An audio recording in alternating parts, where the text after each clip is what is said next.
The First Book of Samuel. Now there was a certain man of Ramathaim Zophim, of the mountains of Ephraim, and his name was Elkanah, the son of Jeroham, the son of Elihu, the son of Tohu, the son of Zuph, an Ephraimite, and he had 2 wives. The name of one was Hannah, and the name of the other Peninnah. Peninnah had children, but Hannah had no children. This man went up from his city yearly to worship and sacrifice to the Lord of hosts in Shiloh. Also the 2 sons of Eli, Hophni and Phinehas, the priests of the Lord, were there.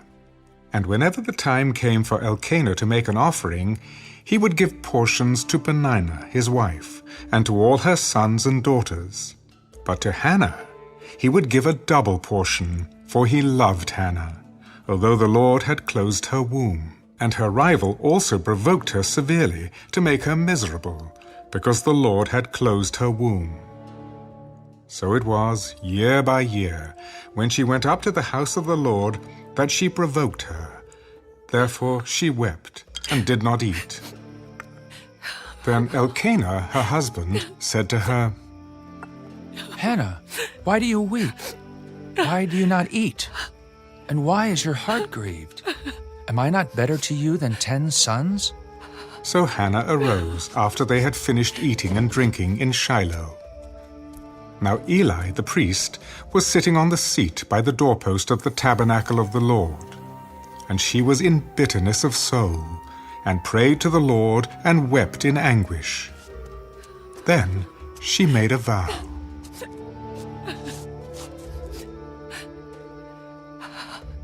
O Lord of hosts, if you will indeed look on the affliction of your maidservant, and remember me, and not forget your maidservant, but will give your maidservant a male child, then I will give him to the Lord all the days of his life, and no razor shall come upon his head. And it happened, as she continued praying before the Lord, that Eli watched her mouth. Now Hannah spoke in her heart, only her lips moved, but her voice was not heard. Therefore Eli thought she was drunk. How long will you be drunk? Put your wine away from you. No, my lord. I am a woman of sorrowful spirit. I have drunk neither wine nor intoxicating drink, but have poured out my soul before the Lord. Do not consider your maidservant a wicked woman, for out of the abundance of my complaint and grief I have spoken until now. Go in peace. And the God of Israel grant your petition which you have asked of him. Let your maidservant find favor in your sight. So the woman went her way and ate, and her face was no longer sad. Then they rose early in the morning and worshipped before the Lord, and returned and came to their house at Ramah. And Elkanah knew Hannah his wife, and the Lord remembered her. So it came to pass, in the process of time, that Hannah conceived and bore a son, and called his name Samuel. Because I have asked for him from the Lord. Now the man Elkanah and all his house went up to offer to the Lord the yearly sacrifice and his vow. But Hannah did not go up, for she said to her husband, Not until the child is weaned. Then I will take him that he may appear before the Lord and remain there forever.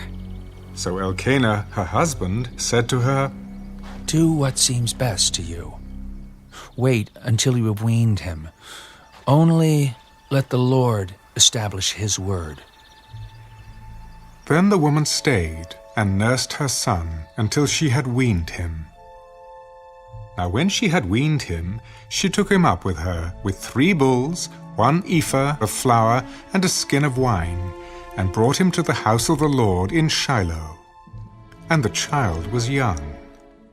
Then they slaughtered a bull, and brought the child to Eli. Oh, my lord, as your soul lives, my lord, I am the woman who stood by you here, praying to the Lord. For this child I prayed, and the Lord has granted me my petition which I asked of him. Therefore, I also have lent him to the Lord. As long as he lives, he shall be lent to the Lord. So they worshipped the Lord there.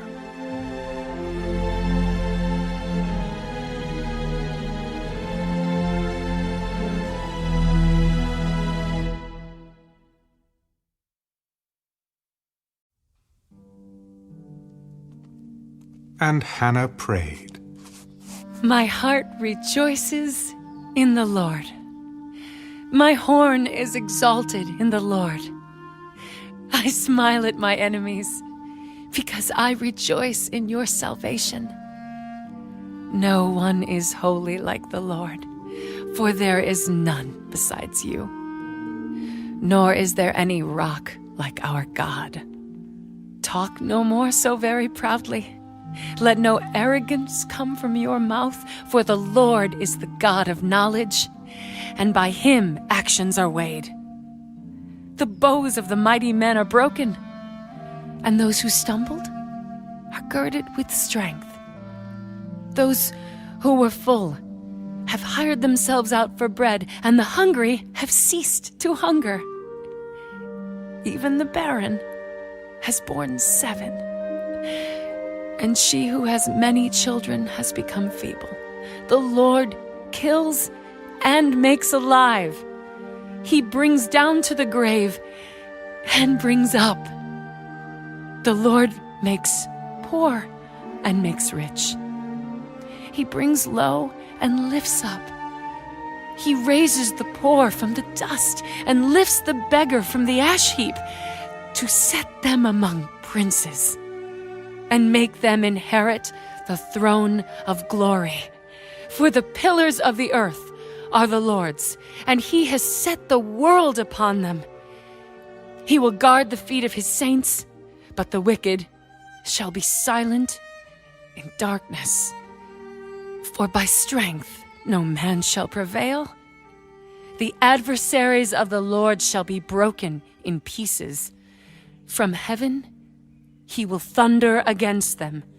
The Lord will judge the ends of the earth. He will give strength to his king and exalt the horn of his anointed. Then Elkanah went to his house at Ramah, but the child ministered to the Lord before Eli the priest. Now the sons of Eli were corrupt. They did not know the Lord. And the priest's custom with the people was that when any man offered a sacrifice, the priest's servant would come with a 3-pronged flesh hook in his hand while the meat was boiling. Then he would thrust it into the pan or kettle or cauldron or pot, and the priest would take for himself all that the flesh hook brought up. So they did in Shiloh to all the Israelites who came there. Also, before they burned the fat, the priest's servant would come and say to the man who sacrificed, Give meat for roasting to the priest, for he will not take boiled meat from you, but raw. And if the man said to him, They should really burn the fat first, then you may take as much as your heart desires. he would then answer him, No, but you must give it now, and if not, I will take it by force. Therefore the sin of the young men was very great before the Lord, for men abhorred the offering of the Lord. But Samuel ministered before the Lord even as a child, wearing a linen ephod. Moreover, his mother used to make him a little robe, and bring it to him year by year when she came up with her husband to offer the yearly sacrifice. And Eli would bless Elkanah and his wife. The Lord give you descendants from this woman for the loan that was given to the Lord. Then they would go to their own home, and the Lord visited Hannah, so that she conceived, and bore 3 sons and 2 daughters. Meanwhile the child Samuel grew before the Lord. Now Eli was very old, And he heard everything his sons did to all Israel, and how they lay with the women who assembled at the door of the tabernacle of meeting. Why do you do such things? For I hear of your evil dealings from all the people. No, my sons, for it is not a good report that I hear. You make the Lord's people transgress. If one man sins against another, God will judge him. But if a man sins against the Lord, who will intercede for him? Nevertheless, they did not heed the voice of their father, because the Lord desired to kill them. And the child Samuel grew in stature and in favor, both with the Lord and men. Then a man of God came to Eli and said to him, Thus says the Lord, Did I not clearly reveal myself to the house of your father when they were in Egypt in Pharaoh's house? Did I not choose him out of all the tribes of Israel to be my priest, to offer upon my altar, to burn incense, and to wear an ephod before me? And did I not give to the house of your father all the offerings of the children of Israel made by fire? Why do you kick at my sacrifice and my offering which I have commanded in my dwelling place, and honor your sons more than me, to make yourselves fat with the best of all the offerings of Israel, my people? Therefore, the Lord God of Israel says, I said indeed that your house and the house of your father would walk before me forever. But now the Lord says, Far be it from me, for those who honor me I will honor, and those who despise me shall be lightly esteemed. Behold, the days are coming that I will cut off your arm and the arm of your father's house, so that there will not be an old man in your house. And you will see an enemy in my dwelling place, despite all the good which God does for Israel. And there shall not be an old man in your house forever. But any of your men whom I do not cut off from my altar shall consume your eyes and grieve your heart. And all the descendants of your house shall die in the flower of their age. Now this shall be a sign to you that will come upon your 2 sons, on Hophni and Phinehas. In one day they shall die, both of them. Then I will raise up for myself a faithful priest who shall do according to what is in my heart and in my mind. I will build him a sure house, and he shall walk before my anointed forever. And it shall come to pass that everyone who is left in your house will come and bow down to him for a piece of silver and a morsel of bread, and say, Please, put me in one of the priestly positions, that I may eat a piece of bread.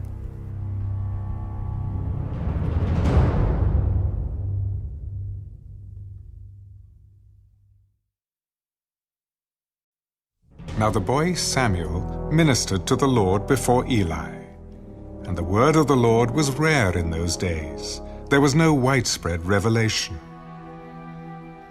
And it came to pass at that time, while Eli was lying down in his place, and when his eyes had begun to grow so dim that he could not see, and before the lamp of God went out in the tabernacle of the Lord where the ark of God was, and while Samuel was lying down, that the Lord called Samuel. And he answered, Here I am. So he ran to Eli. Here I am, for you called me. I did not call. Lie down again. And he went and lay down. Then the Lord called yet again, Samuel. So Samuel arose and went to Eli. Here I am, for you called me. I did not call, my son. Lie down again. Now Samuel did not yet know the Lord, nor was the word of the Lord yet revealed to him. And the Lord called Samuel again the third time. So he arose and went to Eli. Here I am, for you did call me. Then Eli perceived that the Lord had called the boy. Go, lie down, and it shall be, if he calls you, that you must say, Speak, Lord, for your servant hears. So Samuel went and lay down in his place. Now the Lord came and stood and called as at other times. Samuel, Samuel. Speak, for your servant hears. Behold, I will do something in Israel, at which both ears of everyone who hears it will tingle. In that day I will perform against Eli all that I have spoken concerning his house, from beginning to end. For I have told him that I will judge his house forever, for the iniquity which he knows, because his sons made themselves vile, and he did not restrain them. And therefore I have sworn to the house of Eli, that the iniquity of Eli's house shall not be atoned for by sacrifice or offering forever. So Samuel lay down until morning and opened the doors of the house of the Lord.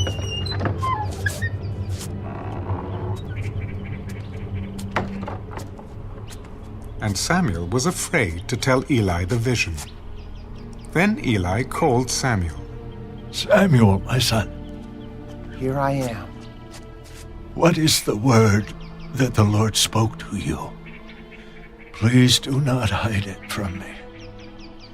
God do so to you and more also, if you hide anything from me of all the things that he said to you. Then Samuel told him everything, and hid nothing from him. It is the Lord. Let him do what seems good to him. So Samuel grew, and the Lord was with him, and let none of his words fall to the ground. And all Israel, from Dan to Beersheba, knew that Samuel had been established as a prophet of the Lord. Then the Lord appeared again in Shiloh, for the Lord revealed himself to Samuel in Shiloh by the word of the Lord.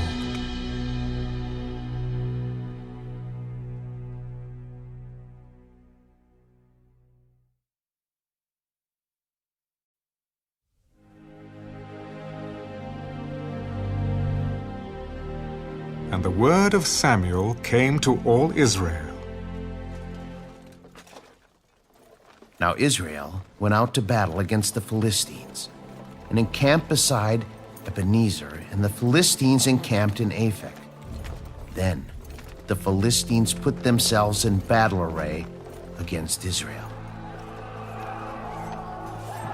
And when they joined battle, Israel was defeated by the Philistines, who killed about 4,000 men of the army in the field. And when the people had come into the camp, the elders of Israel said, Why has the Lord defeated us today before the Philistines? Let us bring the ark of the covenant of the Lord from Shiloh to us, that when it comes among us, it may save us from the hand of our enemies. So the people sent to Shiloh, that they might bring from there the ark of the covenant of the Lord of hosts, who dwells between the cherubim. And the two sons of Eli, Hophni and Phinehas, were there with the ark of the covenant of God. And when the ark of the covenant of the Lord came into the camp, all Israel shouted so loudly that the earth shook. Now when the Philistines heard the noise of the shout, they said, What does the sound of this great shout in the camp of the Hebrews mean? Then they understood that the ark of the Lord had come into the camp. So the Philistines were afraid, for they said, God has come into the camp. Woe to us! for such a thing has never happened before. Woe to us! Who will deliver us from the hand of these mighty gods? These are the gods who struck the Egyptians with all the plagues in the wilderness. Be strong and conduct yourselves like men, you Philistines, that you do not become servants of the Hebrews, as they have been to you. Conduct yourselves like men and fight. So the Philistines fought, and Israel was defeated, and every man fled to his tent. There was a very great slaughter, and there fell of Israel 30,000 foot soldiers. Also, the ark of God was captured, and the two sons of Eli, Hophni and Phinehas, died. Then a man of Benjamin ran from the battle line the same day and came to Shiloh with his clothes torn and dirt on his head. Now when he came, there was Eli, sitting on a seat by the wayside watching, for his heart trembled for the ark of God. And when the man came into the city and told it, all the city cried out. When Eli heard the noise of the outcry, he said, What does the sound of this tumult mean? And the man came quickly and told Eli. Eli was 98 years old, and his eyes were so dim that they could not see. Then the man said to Eli, I am he who came from the battle, and I fled today from the battle line. What happened, my son? Israel has fled before the Philistines, and there has been a great slaughter among the people. Also, your two sons, Hophni and Phinehas, are dead, and the ark of God has been captured.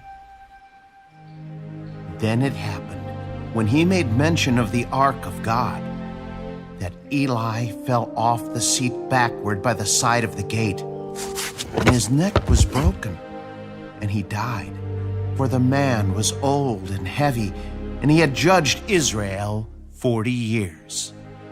Now his daughter-in-law, Phinehas' wife, was with child, due to be delivered.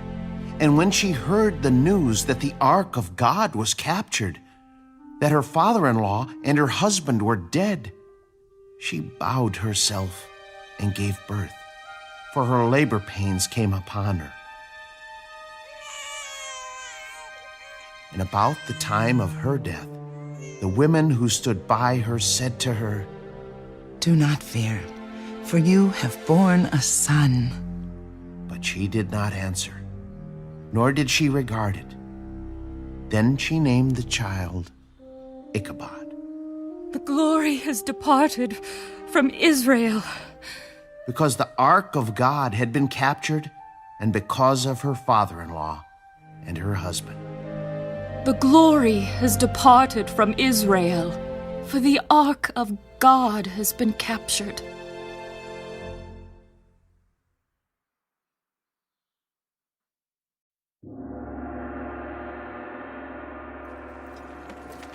Then the Philistines took the ark of God and brought it from Ebenezer to Ashdod. When the Philistines took the ark of God, they brought it into the house of Dagon and set it by Dagon. And when the people of Ashdod arose early in the morning, there was Dagon, fallen on its face to the earth before the ark of the Lord. So they took Dagon and set it in its place again. And when they arose early the next morning, there was Dagon, fallen on its face to the ground before the ark of the Lord. The head of Dagon and both the palms of its hands were broken off on the threshold. Only Dagon's torso was left of it. Therefore, neither the priests of Dagon nor any who come into Dagon's house tread on the threshold of Dagon in Ashdod to this day. But the hand of the Lord was heavy on the people of Ashdod, and he ravaged them and struck them with tumors, both Ashdod and its territory. The ark of the God of Israel must not remain with us, for his hand is harsh toward us and Dagon, our God. Therefore, they sent and gathered to themselves all the lords of the Philistines. What shall we do with the ark of the God of Israel? Let the ark of the God of Israel be carried away to Gath. So they carried the ark of the God of Israel away. So it was, after they had carried it away, that the hand of the Lord was against the city with a very great destruction. And he struck the men of the city, both small and great, and tumors broke out on them. Therefore, they sent the ark of God to Ekron. So it was, as the ark of God came to Ekron, that the Ekronites cried out, "They have brought the ark of the God of Israel to us, to kill us and our people." So they sent and gathered together all the lords of the Philistines. "Send away the ark of the God of Israel, and let it go back to its own place, so that it does not kill us and our people." For there was a deadly destruction throughout all the city. The hand of God was very heavy there, and the men who did not die were stricken with the tumors, and the cry of the city went up to heaven.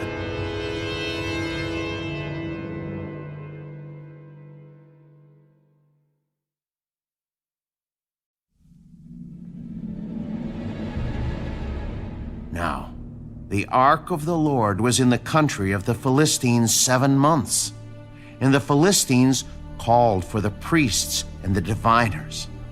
What shall we do with the ark of the Lord? Tell us how we should send it to its place. If you send away the ark of the God of Israel, do not send it empty, but by all means return it to him with a trespass offering. Then you will be healed, and it will be known to you why his hand is not removed from you. What is the trespass offering which we shall return to him? 5 golden tumors and 5 golden rats, according to the number of the lords of the Philistines. For the same plague was on all of you and on your lords. Therefore, you shall make images of your tumors and images of your rats that ravage the land, and you shall give glory to the God of Israel. Perhaps he will lighten his hand from you, from your gods, and from your land. Why then do you harden your hearts, as the Egyptians and Pharaoh hardened their hearts? When he did mighty things among them, did they not let the people go, that they might depart? Now therefore, make a new cart. Take 2 milk cows which have never been yoked, and hitch the cows to the cart, and take their calves home, away from them. Then take the ark of the Lord and set it on the cart, and put the articles of gold which you are returning to him as a trespass offering in a chest by its side. Then send it away, and let it go, and watch. If it goes up the road to its own territory, to Bethshemesh, then he has done us this great evil. But if not, then we shall know that it is not his hand that struck us. It happened to us by chance.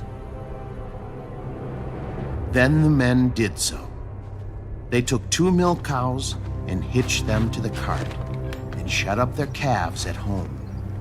And they set the ark of the Lord on the cart, and the chest with the gold rats and the images of their tumors. Then the cows headed straight for the road to Beth-Shemesh, and went along the highway, lowing as they went, and did not turn aside to the right hand or the left. And the lords of the Philistines went after them to the border of Beth-Shemesh. Now, the people of Beth-Shemesh were reaping their wheat harvest in the valley, and they lifted their eyes and saw the ark, and rejoiced to see it. Then the cart came into the field of Joshua of Beth-Shemesh, and stood there. A large stone was there. So they split the wood of the cart, and offered the cows as a burnt offering to the Lord. The Levites took down the ark of the Lord, and the chest that was with it, in which were the articles of gold, and put them on the large stone. Then the men of Beth-Shemesh offered burnt offerings, and made sacrifices the same day to the Lord. So when the 5 lords of the Philistines had seen it, they returned to Ekron the same day. These are the golden tumors, which the Philistines returned as a trespass offering to the Lord. 1 for Ashdod, 1 for Gaza, 1 for Ashkelon, 1 for Gath, 1 for Ekron.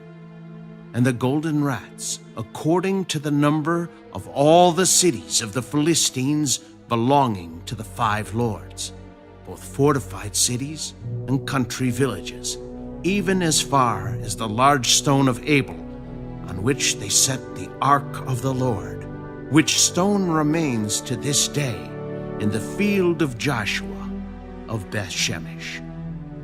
Then he struck the men of Beth-Shemesh, because they had looked into the ark of the Lord.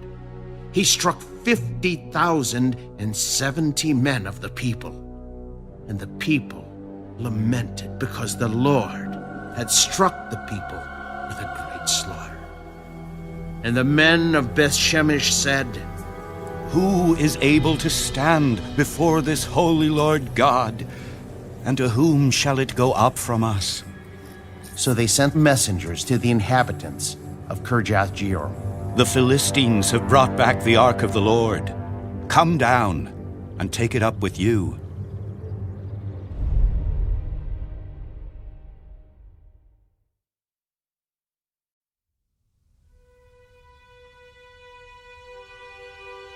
Then the men of Kirjath-jearim came and took the ark of the Lord, and brought it into the house of Abinadab on the hill, and consecrated Eleazar his son to keep the ark of the Lord.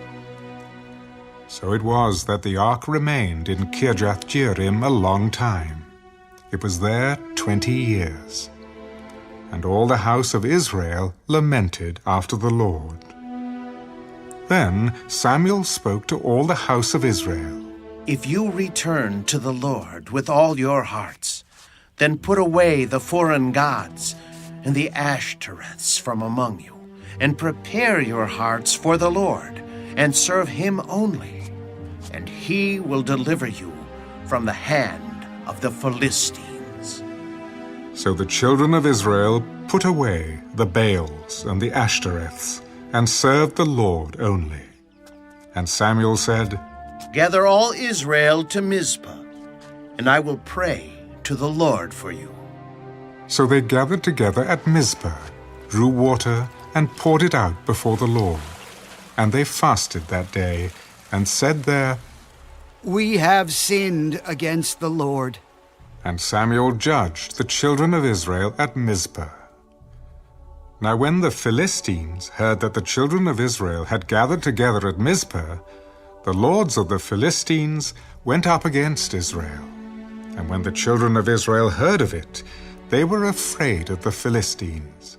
So the children of Israel said to Samuel, "Do not cease to cry out to the Lord our God for us, that he may save us from the hand of the Philistines." And Samuel took a suckling lamb, and offered it as a whole burnt offering to the Lord. Then Samuel cried out to the Lord for Israel, and the Lord answered him. Now as Samuel was offering up the burnt offering, the Philistines drew near to battle against Israel. But the Lord thundered with a loud thunder upon the Philistines that day, and so confused them that they were overcome before Israel. And the men of Israel went out of Mizpah and pursued the Philistines and drove them back as far as below Beth-kar. Then Samuel took a stone and set it up between Mizpah and Shen, and called its name Ebenezer. Thus far, the Lord has helped us. So the Philistines were subdued, and they did not come any more into the territory of Israel. And the hand of the Lord was against the Philistines all the days of Samuel. Then the cities which the Philistines had taken from Israel were restored to Israel, from Ekron to Gath, and Israel recovered its territory from the hands of the Philistines. Also, there was peace between Israel and the Amorites. And Samuel judged Israel all the days of his life. He went from year to year on a circuit to Bethel, Gilgal, and Mizpah, and judged Israel in all those places. But he always returned to Ramah, for his home was there. There he judged Israel, and there he built an altar to the Lord.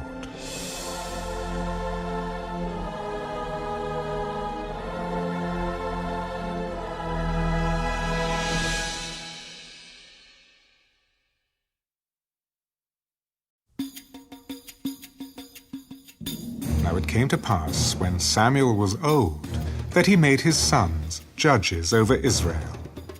The name of his firstborn was Joel, and the name of his second Abijah. They were judges in Beersheba. But his sons did not walk in his ways. They turned aside after dishonest gain, took bribes, and perverted justice. Then all the elders of Israel gathered together and came to Samuel at Ramah. Look, you are old, and your sons do not walk in your ways. Now make us a king to judge us like all the nations. But the thing displeased Samuel when they said, "Give us a king to judge us." So Samuel prayed to the Lord. And the Lord said to Samuel, Heed the voice of the people in all that they say to you, for they have not rejected you, but they have rejected me, that I should not reign over them. According to all the works which they have done since the day that I brought them up out of Egypt, even to this day, with which they have forsaken me and served other gods, so they are doing to you also. Now, therefore, heed their voice. However, you shall solemnly forewarn them, and show them the behavior of the king who will reign over them. So Samuel told all the words of the Lord to the people who asked him for a king. This will be the behavior of the king who will reign over you. He will take your sons and appoint them for his own chariots, and to be his horsemen, and some will run before his chariots.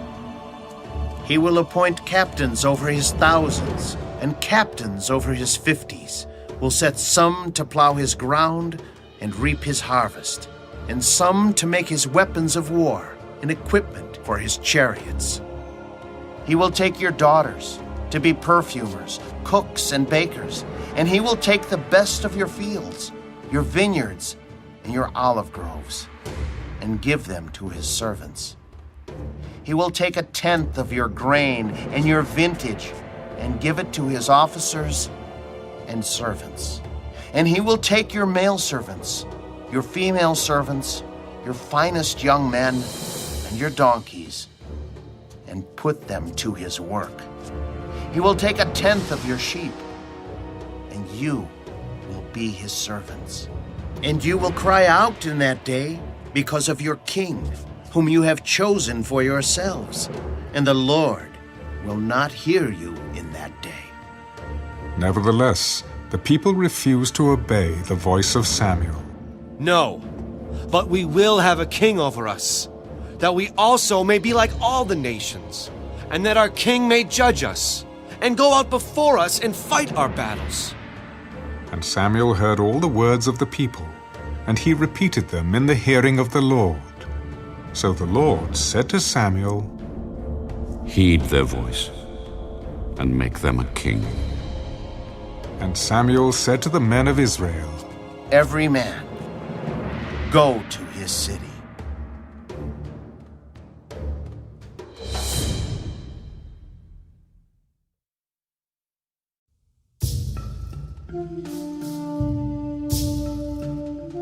There was a man of Benjamin whose name was Kish, the son of Abiel, the son of Zerah, the son of Bechorath, the son of Aphiah, a Benjamite, a mighty man of power. And he had a choice and handsome son, whose name was Saul. There was not a more handsome person than he among the children of Israel. From his shoulders upward he was taller than any of the people.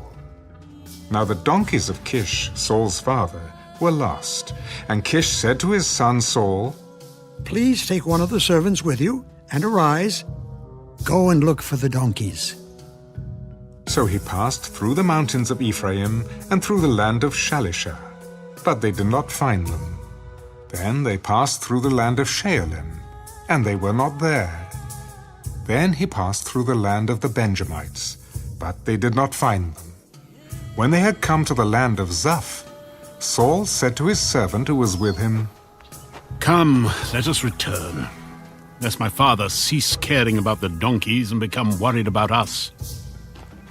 Look now, there is in this city a man of God, and he is an honorable man. All that he says surely comes to pass. So let us go there. Perhaps he can show us the way that we should go. But look, if we go, what shall we bring the man? For the bread in our vessels is all gone, and there is no present to bring to the man of God.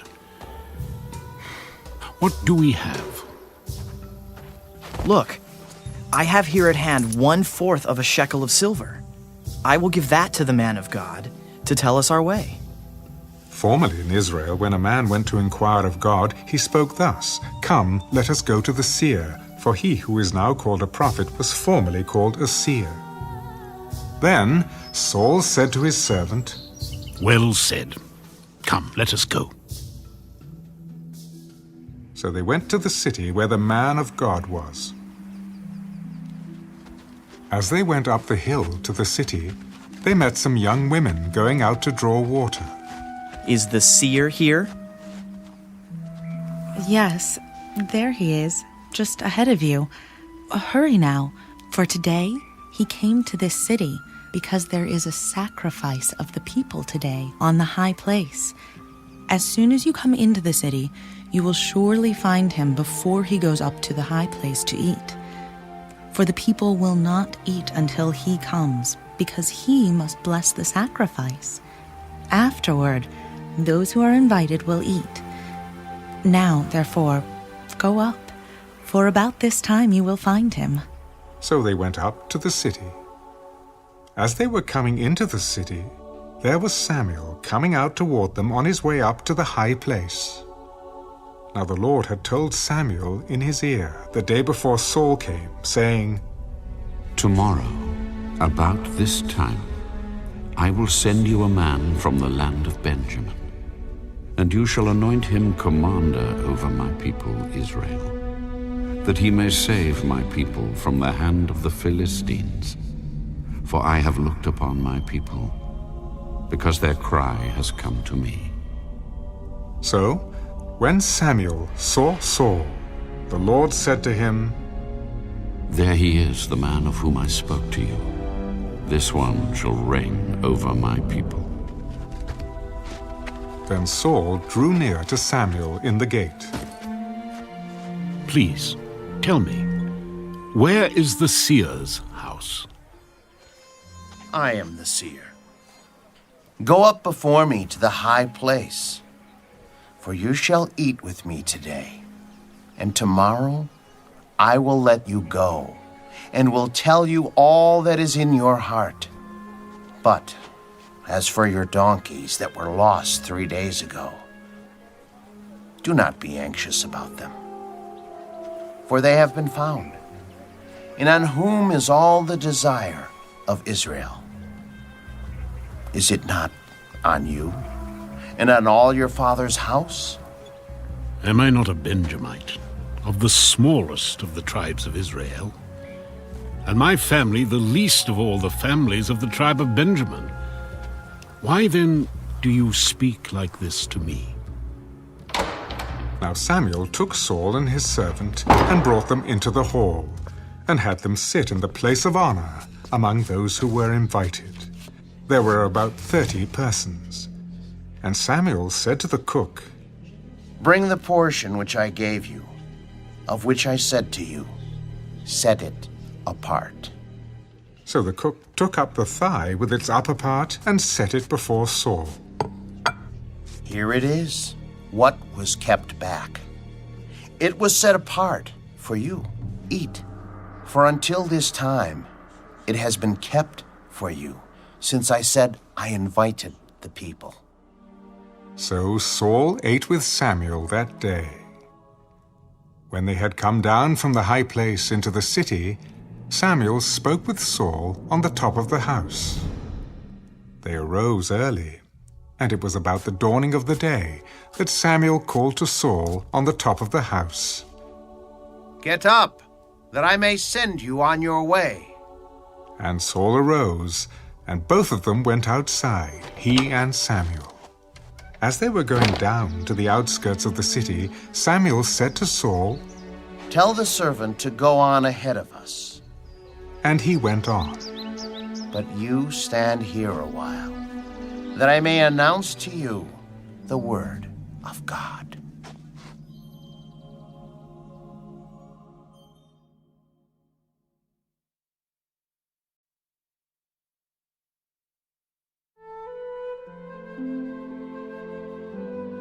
And Samuel took a flask of oil and poured it on his head, and kissed him and said, Is it not because the Lord has anointed you commander over his inheritance? When you have departed from me today, you will find 2 men by Rachel's tomb in the territory of Benjamin at Zelzah. And they will say to you, The donkeys which you went to look for have been found. And now your father has ceased caring about the donkeys and is worrying about you, saying, What shall I do about my son?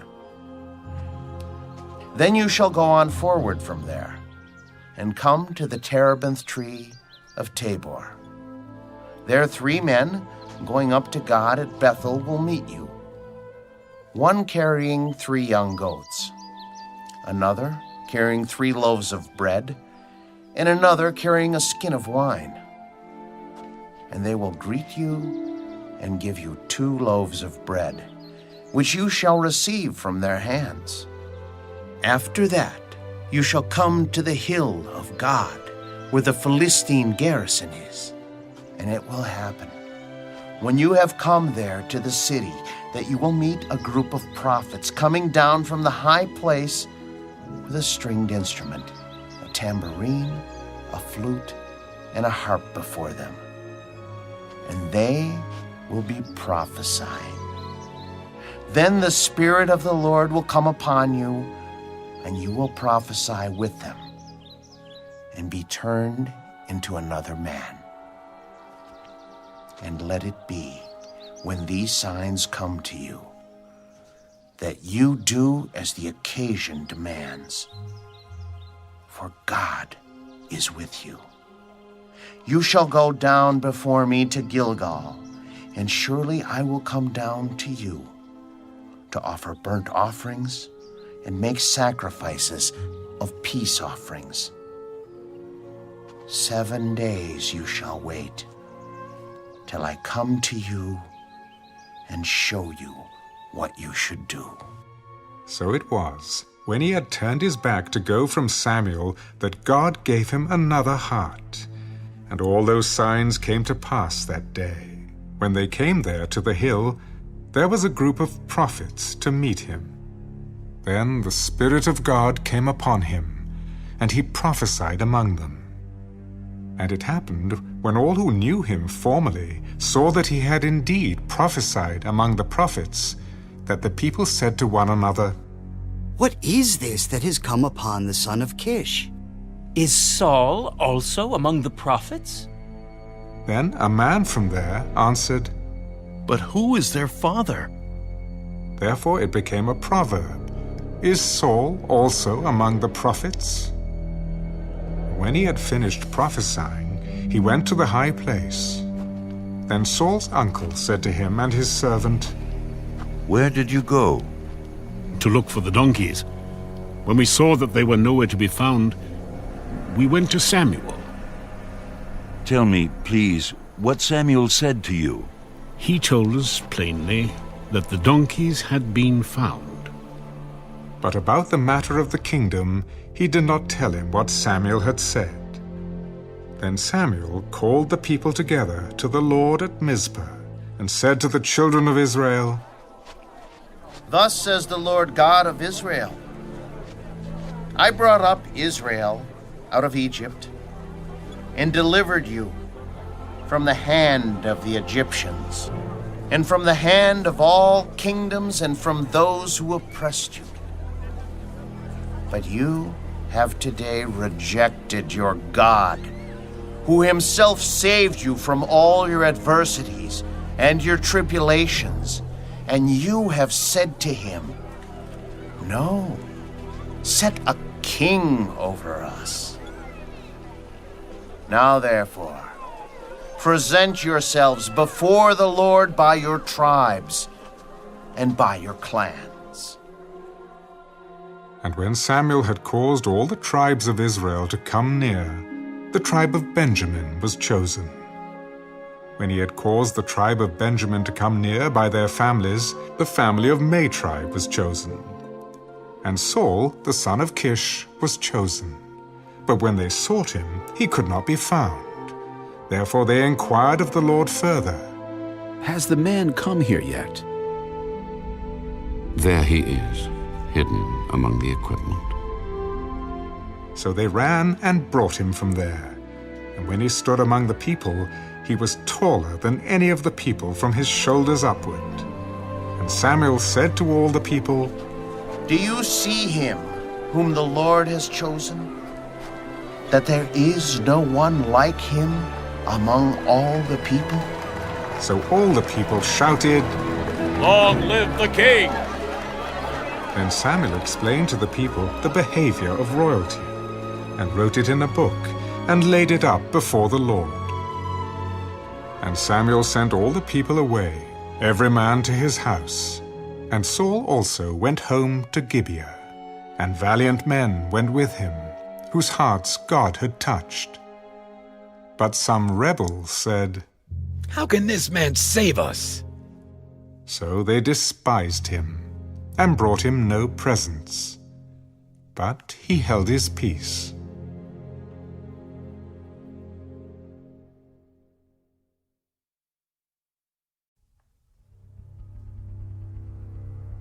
Then Nahash the Ammonite came up and encamped against Jabesh Gilead. And all the men of Jabesh said to Nahash, "Make a covenant with us, and we will serve you." And Nahash the Ammonite answered them, "On this condition I will make a covenant with you, that I may put out all your right eyes and bring reproach on all Israel." Then the elders of Jabesh said to him, "Hold off for 7 days, that we may send messengers to all the territory of Israel. And then, if there is no one to save us, we will come out to you." So the messengers came to Gibeah of Saul, and told the news in the hearing of the people. And all the people lifted up their voices and wept. Now there was Saul coming behind the herd from the field. And Saul said, "What troubles the people that they weep?" And they told him the words of the men of Jabesh. Then the Spirit of God came upon Saul when he heard this news, and his anger was greatly aroused. So he took a yoke of oxen and cut them in pieces, and sent them throughout all the territory of Israel by the hands of messengers, saying, "Whoever does not go out with Saul and Samuel to battle, so it shall be done to his oxen. And the fear of the Lord fell on the people, and they came out with one consent. When he numbered them in Bezek, the children of Israel were 300,000, and the men of Judah 30,000. And they said to the messengers who came, Thus you shall say to the men of Jabesh Gilead, Tomorrow, by the time the sun is hot, you shall have help. Then the messengers came and reported it to the men of Jabesh, and they were glad. Therefore the men of Jabesh said, Tomorrow we will come out to you, and you may do with us whatever seems good to you.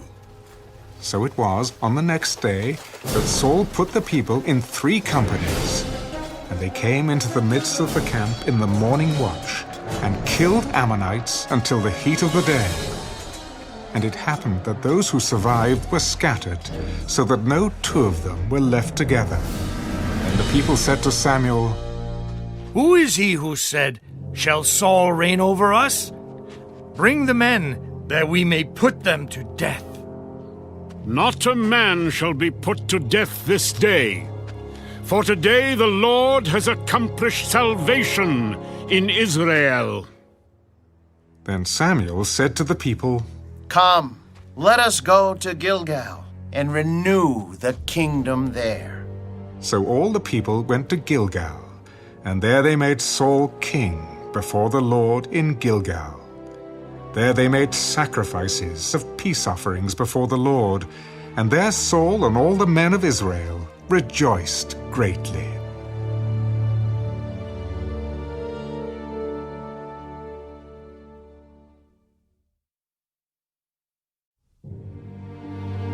Now Samuel said to all Israel, Indeed, I have heeded your voice in all that you said to me, and have made a king over you.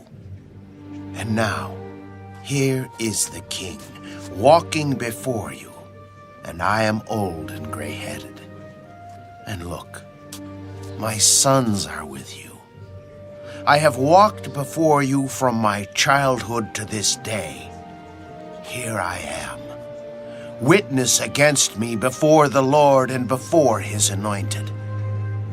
Whose ox have I taken, or whose donkey have I taken, or whom have I cheated? Whom have I oppressed, or from whose hand have I received any bribe with which to blind my eyes? I will restore it to you. You have not cheated us or oppressed us, nor have you taken anything from any man's hand. The Lord is witness against you, and his anointed is witness this day that you have not found anything in my hand. He is witness. It is the Lord who raised up Moses and Aaron, and who brought your fathers up from the land of Egypt. Now, therefore, stand still, that I may reason with you before the Lord concerning all the righteous acts of the Lord, which he did to you and your fathers. When Jacob had gone into Egypt and your fathers cried out to the Lord, then the Lord sent Moses and Aaron, who brought your fathers out of Egypt and made them dwell in this place.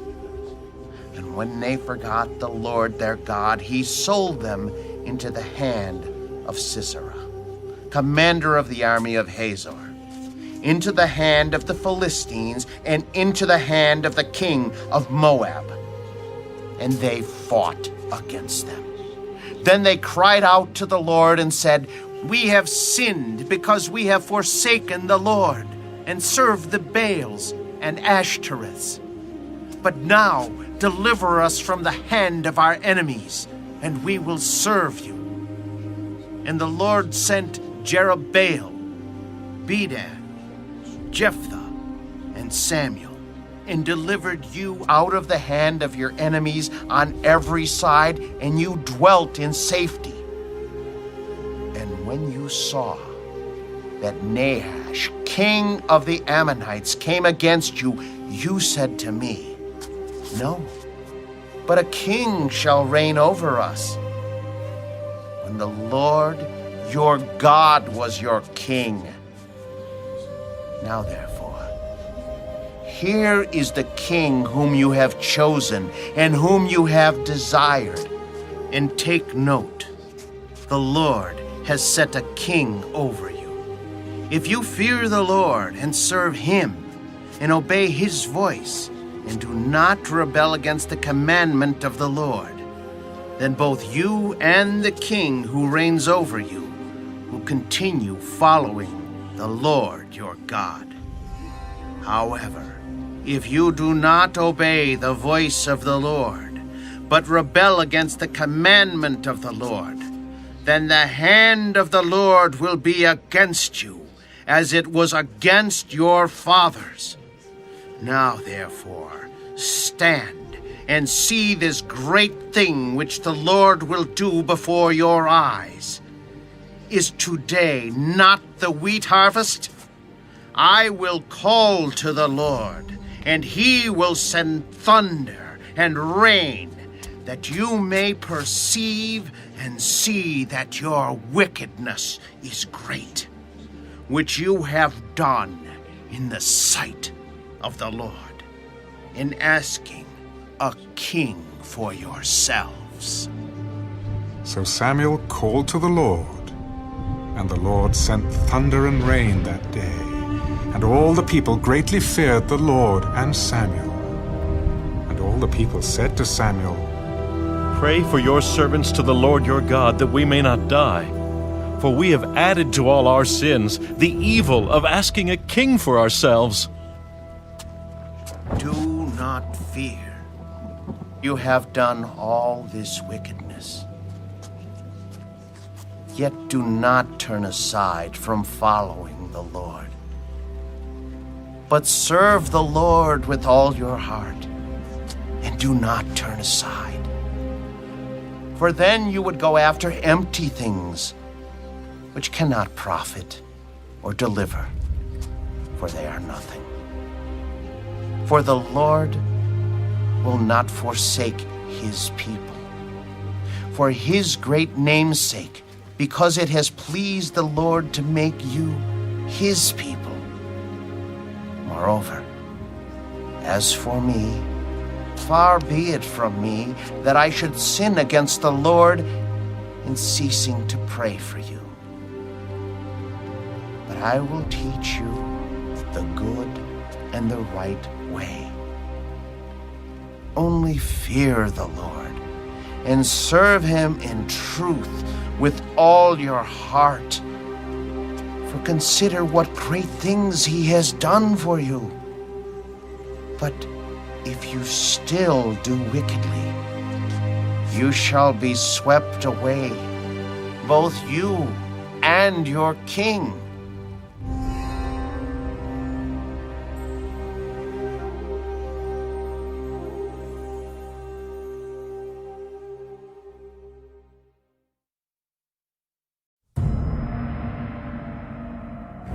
Saul reigned 1 year, and when he had reigned 2 years over Israel, Saul chose for himself 3,000 men of Israel. 2,000 were with Saul in Michmash and in the mountains of Bethel, and 1,000 were with Jonathan in Gibeah of Benjamin.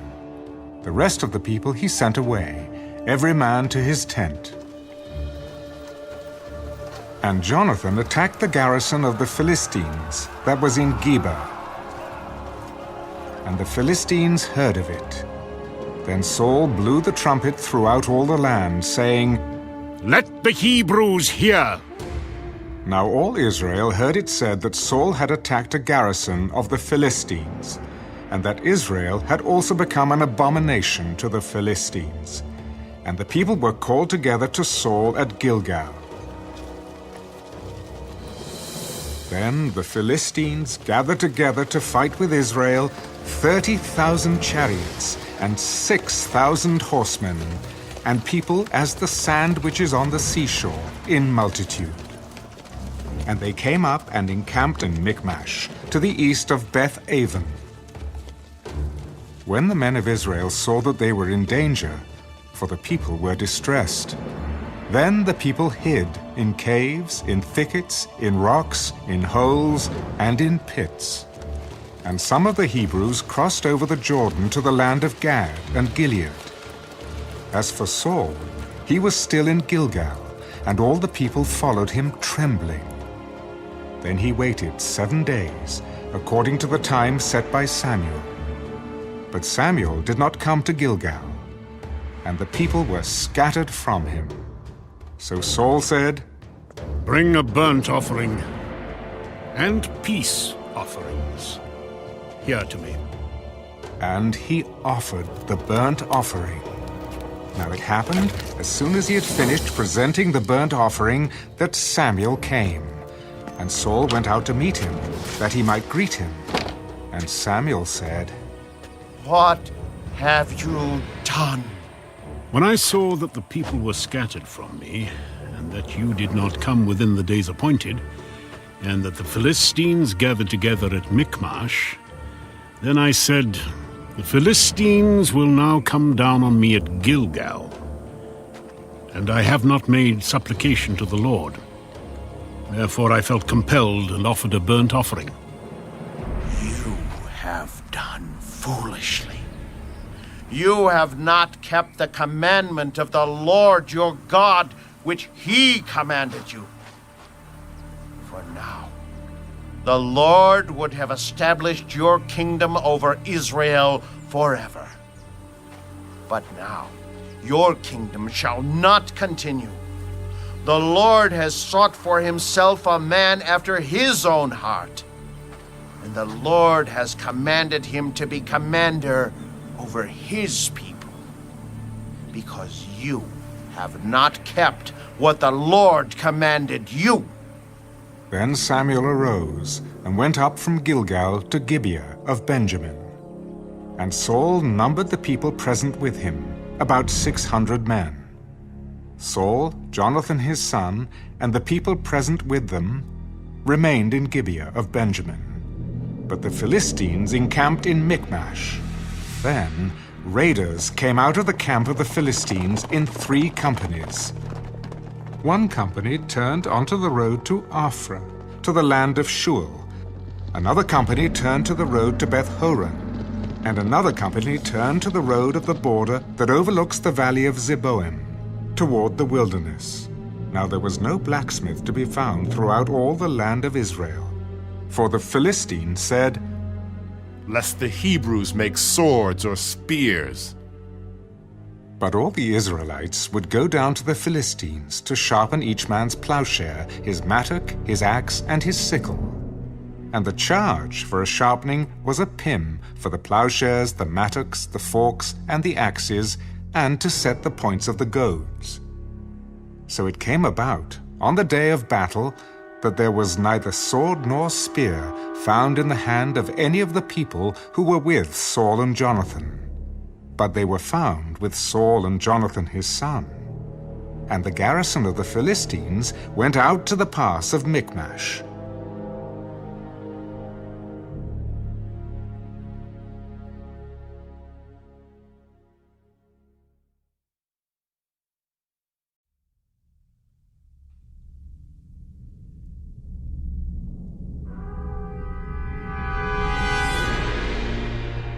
Now it happened one day that Jonathan, the son of Saul, said to the young man who bore his armor, "Come, let us go over to the Philistines' garrison that is on the other side." But he did not tell his father. And Saul was sitting in the outskirts of Gibeah, under a pomegranate tree, which is in Migron. The people who were with him were about 600 men. Ahijah, the son of Ahitub, Ichabod's brother, the son of Phinehas, the son of Eli, the Lord's priest in Shiloh, was wearing an ephod. But the people did not know that Jonathan had gone. Between the passes by which Jonathan sought to go over to the Philistines' garrison, there was a sharp rock on one side and a sharp rock on the other side. And the name of one was Bozez, and the name of the other Sineh. The front of one faced northward, opposite Michmash, and the other southward, opposite Gibeah. Then Jonathan said to the young man who bore his armor, Come, let us go over to the garrison of these uncircumcised. It may be that the Lord will work for us, for nothing restrains the Lord from saving by many or by few. So his armor-bearer said to him, Do all that is in your heart. Go then. Here I am with you, according to your heart. Very well. Let us cross over to these men, and we will show ourselves to them. If they say thus to us, Wait until we come to you, then we will stand still in our place and not go up to them. But if they say thus, Come up to us, then we will go up, for the Lord has delivered them into our hand, and this will be a sign to us. So both of them showed themselves to the garrison of the Philistines. And the Philistines said, Look, the Hebrews are coming out of the holes where they have hidden. Then the men of the garrison called to Jonathan and his armor-bearer. Come up to us, and we will show you something. Jonathan said to his armor-bearer, Come up after me, for the Lord has delivered them into the hand of Israel. And Jonathan climbed up on his hands and knees with his armor-bearer after him, and they fell before Jonathan. And as he came after him, his armor-bearer killed him. That first slaughter which Jonathan and his armor-bearer made was about 20 men, within about half an acre of land. And there was a trembling in the camp, in the field, and among all the people. The garrison and the raiders also trembled, and the earth quaked, so that it was a very great trembling.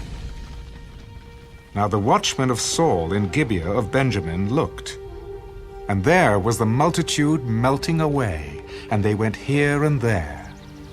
Then Saul said to the people who were with him, Now call the roll and see who has gone from us. And when they had called the roll, surprisingly, Jonathan and his armor-bearer were not there. And Saul said to Ahijah, Bring the ark of God here. For at that time the ark of God was with the children of Israel. Now it happened, while Saul talked to the priest, that the noise which was in the camp of the Philistines continued to increase. So Saul said to the priest, Withdraw your hand. Then Saul and all the people who were with him assembled, and they went to the battle. And indeed every man's sword was against his neighbor, and there was very great confusion. Moreover, the Hebrews who were with the Philistines before that time, who went up with them into the camp from the surrounding country, they also joined the Israelites who were with Saul and Jonathan. Likewise all the men of Israel who had hidden in the mountains of Ephraim, when they heard that the Philistines fled, they also followed hard after them in the battle. So the Lord saved Israel that day, and the battle shifted to Beth-aven. And the men of Israel were distressed that day, for Saul had placed the people under oath, saying, Cursed is the man who eats any food until evening, before I have taken vengeance on my enemies. So none of the people tasted food. Now all the people of the land came to a forest, and there was honey on the ground. And when the people had come into the woods, there was the honey dripping. But no one put his hand to his mouth, for the people feared the oath. But Jonathan had not heard his father charge the people with the oath. Therefore he stretched out the end of the rod that was in his hand and dipped it in a honeycomb, and put his hand to his mouth. And his countenance brightened. Then one of the people said, Your father strictly charged the people with an oath, saying, Cursed is the man who eats food this day. And the people were faint. But Jonathan said, My father has troubled the land. Look now, how my countenance has brightened because I tasted a little of this honey. How much better if the people had eaten freely today of the spoil of their enemies which they found. For now, would there not have been a much greater slaughter among the Philistines? Now they had driven back the Philistines that day from Michmash to Ajalon. So the people were very faint. And the people rushed on the spoil, and took sheep, oxen, and calves, and slaughtered them on the ground. and the people ate them with the blood. Then they told Saul, "Look, the people are sinning against the Lord by eating with the blood." You have dealt treacherously. Roll a large stone to me this day. Disperse yourselves among the people, and say to them, Bring me here every man's ox and every man's sheep. Slaughter them here, and eat. And do not sin against the Lord by eating with the blood. So every one of the people brought his ox with him that night, and slaughtered it there. Then Saul built an altar to the Lord. This was the first altar that he built to the Lord. Let us go down after the Philistines by night, and plunder them until the morning light. And let us not leave a man of them. And they said, Do whatever seems good to you. Then the priest said, Let us draw near to God here. So Saul asked counsel of God. Shall I go down after the Philistines? Will you deliver them into the hand of Israel? But he did not answer him that day. Come over here, all you chiefs of the people, and know and see what this sin was today. For as the Lord lives who saves Israel, though it be in Jonathan my son, he shall surely die. But not a man among all the people answered him. Then he said to all Israel, You be on one side, and my son Jonathan and I will be on the other side. And the people said to Saul, Do what seems good to you. Therefore Saul said to the Lord God of Israel, Give a perfect lot. So Saul and Jonathan were taken, but the people escaped. And Saul said, Cast lots between my son Jonathan and me. So Jonathan was taken. Then Saul said to Jonathan, Tell me what you have done. I only tasted a little honey with the end of the rod that was in my hand. So now I must die. God do so, and more also. For you shall surely die, Jonathan. But the people said to Saul, Shall Jonathan die, who has accomplished this great deliverance in Israel? Certainly not. As the Lord lives, not one hair of his head shall fall to the ground, for he has worked with God this day. So the people rescued Jonathan, and he did not die. Then Saul returned from pursuing the Philistines, and the Philistines went to their own place. So Saul established his sovereignty over Israel, and fought against all his enemies on every side, against Moab, against the people of Ammon, against Edom, against the kings of Zobah, and against the Philistines. Wherever he turned, he harassed them. And he gathered an army and attacked the Amalekites, and delivered Israel from the hands of those who plundered them. The sons of Saul were Jonathan, Jeshua, and Malchishua, and the names of his 2 daughters were these: the name of the firstborn, Merab, and the name of the younger, Michal. The name of Saul's wife was Ahinoam, the daughter of Ahimaaz. And the name of the commander of his army was Abner, the son of Ner, Saul's uncle. Kish was the father of Saul, and Ner, the father of Abner, was the son of Abiel. Now there was fierce war with the Philistines all the days of Saul. And when Saul saw any strong man or any valiant man, he took him for himself.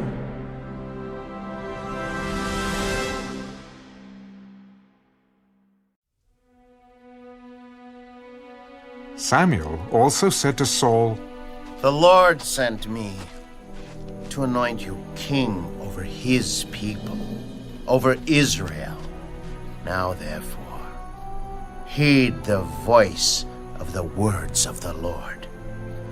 Thus says the Lord of hosts, I will punish Amalek for what he did to Israel, how he ambushed him on the way when he came up from Egypt.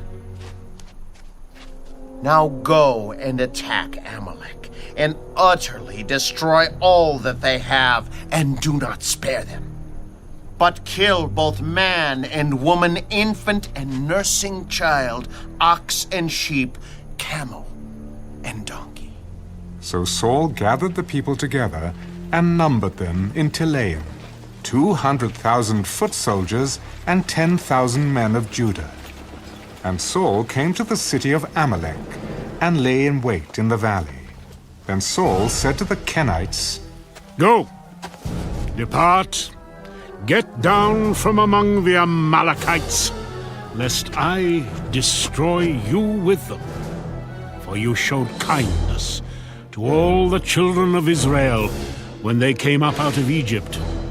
So the Kenites departed from among the Amalekites. And Saul attacked the Amalekites from Havilah all the way to Shur, which is east of Egypt. He also took Agag, king of the Amalekites, alive, and utterly destroyed all the people with the edge of the sword. But Saul and the people spared Agag and the best of the sheep, the oxen, the fatlings, the lambs, and all that was good, and were unwilling to utterly destroy them. But everything despised and worthless, that they utterly destroyed. Now the word of the Lord came to Samuel. I greatly regret that I have set up Saul as king, for he has turned back from following me, and has not performed my commandments. And it grieved Samuel, and he cried out to the Lord all night. So when Samuel rose early in the morning to meet Saul, it was told Samuel, Saul went to Carmel, and indeed he set up a monument for himself, and he has gone on around, passed by, and gone down to Gilgal. Then Samuel went to Saul, and Saul said to him, Blessed are you of the Lord. I have performed the commandment of the Lord. What then is this bleating of the sheep in my ears, and the lowing of the oxen which I hear? They have brought them from the Amalekites, for the people spared the best of the sheep and the oxen to sacrifice to the Lord your God, and the rest we have utterly destroyed. Be quiet, and I will tell you what the Lord said to me last night. Speak on. When you were little in your own eyes, were you not head of the tribes of Israel? And did not the Lord anoint you king over Israel? Now the Lord sent you on a mission and said, Go and utterly destroy the sinners, the Amalekites, and fight against them until they are consumed. Why, then, did you not obey the voice of the Lord? Why did you swoop down on the spoil and do evil in the sight of the Lord? But I have obeyed the voice of the Lord, and gone on the mission on which the Lord sent me, and brought back Agag, king of Amalek. I've utterly destroyed the Amalekites, but the people took of the plunder, sheep and oxen, the best of the things which should have been utterly destroyed, to sacrifice to the Lord your God in Gilgal. Has the Lord as great delight in burnt offerings and sacrifices as in obeying the voice of the Lord? Behold, to obey is better than sacrifice, and to heed than the fat of rams. For rebellion is as the sin of witchcraft, and stubbornness is as iniquity and idolatry. Because you have rejected the word of the Lord, he also has rejected you from being king. I have sinned, for I have transgressed the commandment of the Lord and your words. Because I feared the people and obeyed their voice. Now therefore, please pardon my sin and return with me, that I may worship the Lord. I will not return with you, for you have rejected the word of the Lord, and the Lord has rejected you from being king over Israel. And as Samuel turned around to go away, Saul seized the edge of his robe, and it tore. The Lord has torn the kingdom of Israel from you today, and has given it to a neighbor of yours, who is better than you. And also, the strength of Israel will not lie nor relent. For he is not a man, that he should relent. I have sinned. Yet honor me now, please, before the elders of my people and before Israel, and return with me, that I may worship the Lord your God. So Samuel turned back after Saul, and Saul worshipped the Lord. Then Samuel said, Bring Agag, king of the Amalekites, here to me. So Agag came to him cautiously. Surely the bitterness of death is past. As your sword has made women childless, so shall your mother be childless among women. Samuel hacked Agag in pieces before the Lord in Gilgal. Then Samuel went to Ramah, and Saul went up to his house at Gibeah of Saul. And Samuel went no more to see Saul until the day of his death. Nevertheless, Samuel mourned for Saul, and the Lord regretted that he had made Saul king over Israel.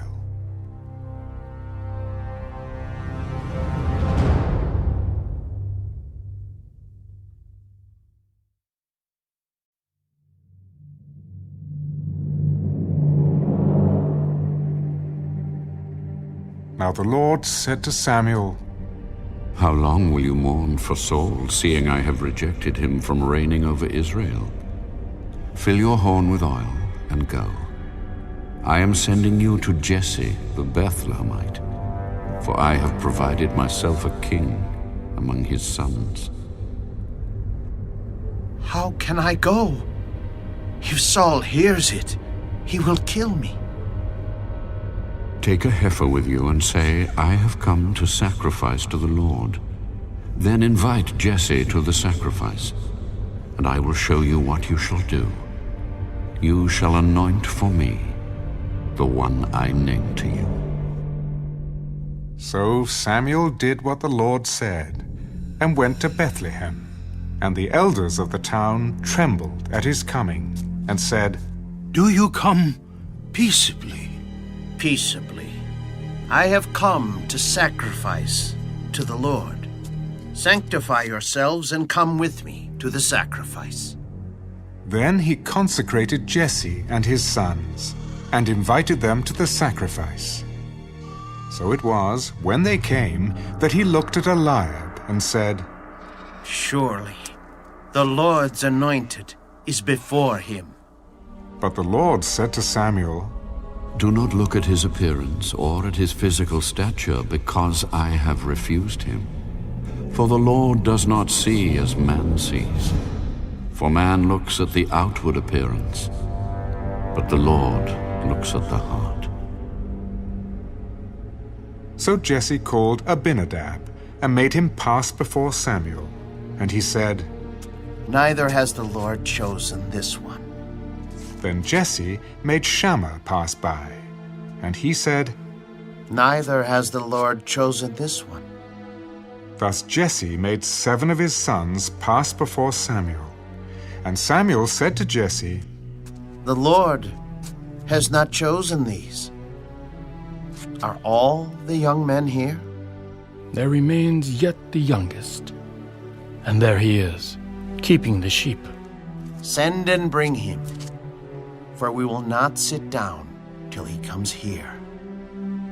So he sent and brought him in. Now he was ruddy, with bright eyes, and good-looking. And the Lord said, Arise, anoint him, for this is the one. Then Samuel took the horn of oil and anointed him in the midst of his brothers. And the Spirit of the Lord came upon David from that day forward. So Samuel arose and went to Ramah. But the Spirit of the Lord departed from Saul, and a distressing spirit from the Lord troubled him. And Saul's servants said to him, Surely a distressing spirit from God is troubling you. Let our master now command your servants, who are before you, to seek out a man who is a skillful player on the harp. And it shall be that he will play it with his hand when the distressing spirit from God is upon you, and you shall be well. Provide me now a man who can play well, and bring him to me. Look, I have seen a son of Jesse the Bethlehemite, who is skillful in playing, a mighty man of valor, a man of war, prudent in speech, and a handsome person, and the Lord is with him. Therefore Saul sent messengers to Jesse and said, Send me your son David, who is with the sheep. And Jesse took a donkey loaded with bread, a skin of wine, and a young goat, and sent them by his son David to Saul. So David came to Saul and stood before him, and he loved him greatly, and he became his armor-bearer. Then Saul sent to Jesse, Please let David stand before me, for he has found favor in my sight. And so it was, whenever the Spirit from God was upon Saul, that David would take a harp and play it with his hand. Then Saul would become refreshed and well, and the distressing spirit would depart from him.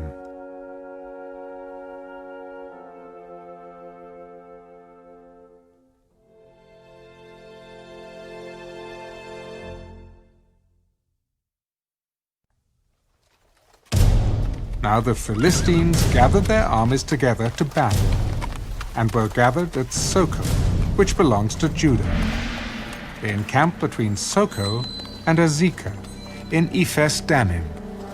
And Saul and the men of Israel were gathered together, and they encamped in the valley of Elah, and drew up in battle array against the Philistines. The Philistines stood on a mountain on one side, and Israel stood on a mountain on the other side, with a valley between them. And a champion went out from the camp of the Philistines named Goliath, from Gath, whose height was 6 cubits and a span. He had a bronze helmet on his head, and he was armed with a coat of mail, and the weight of the coat was 5,000 shekels of bronze. And he had bronze armor on his legs, and a bronze javelin between his shoulders. Now the staff of his spear was like a weaver's beam, and his iron spearhead weighed 600 shekels. And a shield-bearer went before him. Then he stood and cried out to the armies of Israel, and said to them, Why have you come out to line up for battle? Am I not a Philistine, and you the servants of Saul? Choose a man for yourselves, and let him come down to me. If he is able to fight with me and kill me, then we will be your servants. But if I prevail against him and kill him, then you shall be our servants and serve us. I defy the armies of Israel this day. Give me a man that we may fight together. When Saul and all Israel heard these words of the Philistine, they were dismayed and greatly afraid. Now David was the son of that Ephraimite of Bethlehem, Judah, whose name was Jesse, and who had 8 sons. And the man was old, advanced in years in the days of Saul. The 3 oldest sons of Jesse had gone to follow Saul to the battle. The names of his 3 sons who went to the battle were Eliab the firstborn, next to him Abinadab, and the third Shammah. David was the youngest, and the 3 oldest followed Saul. But David occasionally went and returned from Saul to feed his father's sheep at Bethlehem. And the Philistine drew near and presented himself 40 days, morning and evening. Then Jesse said to his son David, "Take now for your brothers an ephah of this dried grain and these 10 loaves, and run to your brothers at the camp, and carry these 10 cheeses to the captain of their 1,000, and see how your brothers fare, and bring back news of them." Now Saul and they and all the men of Israel were in the valley of Elah, fighting with the Philistines. So David rose early in the morning, left the sheep with a keeper, and took the things, and went as Jesse had commanded him. And he came to the camp as the army was going out to the fight and shouting for the battle. For Israel and the Philistines had drawn up in battle array, army against army. And David left his supplies in the hand of the supply keeper, ran to the army, and came and greeted his brothers. Then, as he talked with them, there was the champion, the Philistine of Gath, Goliath by name, coming up from the armies of the Philistines. And he spoke according to the same words. So David heard them. And all the men of Israel, when they saw the man, fled from him and were dreadfully afraid. So the men of Israel said, "Have you seen this man who has come up? Surely he has come up to defy Israel.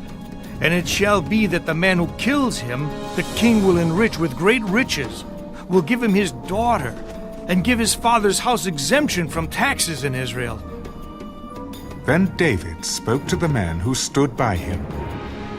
"What shall be done for the man who kills this Philistine and takes away the reproach from Israel? For who is this uncircumcised Philistine that he should defy the armies of the living God?" So shall it be done for the man who kills him. Now Eliab, his oldest brother, heard when he spoke to the men. And Eliab's anger was aroused against David. "Why did you come down here? And with whom have you left those few sheep in the wilderness? I know your pride and the insolence of your heart, for you have come down to see the battle." "What have I done now? Is there not a cause?" Then he turned from him toward another and said the same thing. And these people answered him as the first ones did. Now when the words which David spoke were heard, they reported them to Saul, and he sent for him. Then David said to Saul, "Let no man's heart fail because of him. Your servant will go and fight with this Philistine." You are not able to go against this Philistine to fight with him. For you are a youth, and he a man of war from his youth. Your servant used to keep his father's sheep. And when a lion or a bear came and took a lamb out of the flock, I went out after it and struck it, and delivered the lamb from its mouth. And when it arose against me, I caught it by its beard and struck and killed it. Your servant has killed both lion and bear, and this uncircumcised Philistine will be like one of them, seeing he has defied the armies of the living God. The Lord, who delivered me from the paw of the lion and from the paw of the bear, he will deliver me from the hand of this Philistine." Go, and the Lord be with you. So Saul clothed David with his armor, and he put a bronze helmet on his head. He also clothed him with a coat of mail. David fastened his sword to his armor and tried to walk, for he had not tested them. And David said to Saul, I cannot walk with these, for I have not tested them." So David took them off.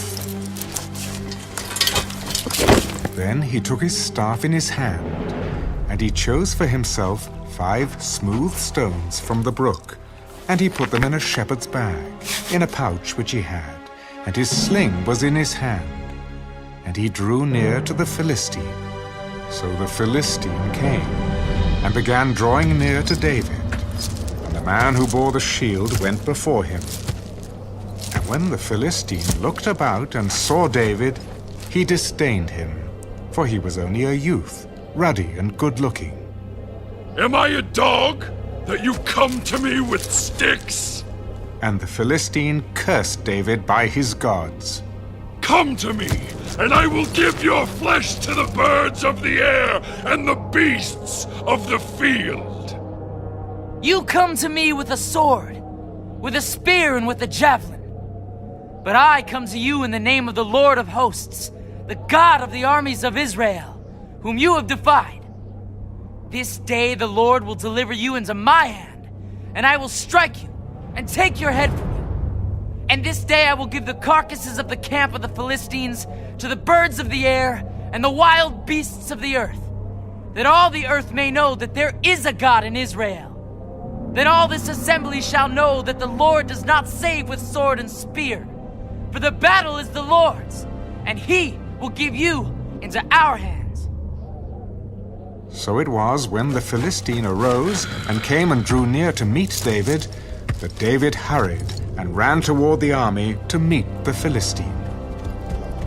Then David put his hand in his bag and took out a stone, and he slung it and struck the Philistine in his forehead, so that the stone sank into his forehead, and he fell on his face to the earth. So David prevailed over the Philistine with a sling and a stone, and struck the Philistine and killed him. But there was no sword in the hand of David. Therefore David ran and stood over the Philistine, took his sword and drew it out of its sheath, and killed him, and cut off his head with it. And when the Philistines saw that their champion was dead, they fled. Now the men of Israel and Judah arose and shouted, and pursued the Philistines as far as the entrance of the valley, and to the gates of Ephraim. And the wounded of the Philistines fell along the road to Shearaim, even as far as Gath and Ekron. Then the children of Israel returned from chasing the Philistines, and they plundered their tents. And David took the head of the Philistine and brought it to Jerusalem, but he put his armor in his tent. When Saul saw David going out against the Philistine, he said to Abner, the commander of the army, Abner, whose son is this youth? As your soul lives, O king, I do not know. Inquire whose son this young man is. Then, as David returned from the slaughter of the Philistine, Abner took him and brought him before Saul with the head of the Philistine in his hand. And Saul said to him, Whose son are you, young man? I am the son of your servant Jesse, the Bethlehemite.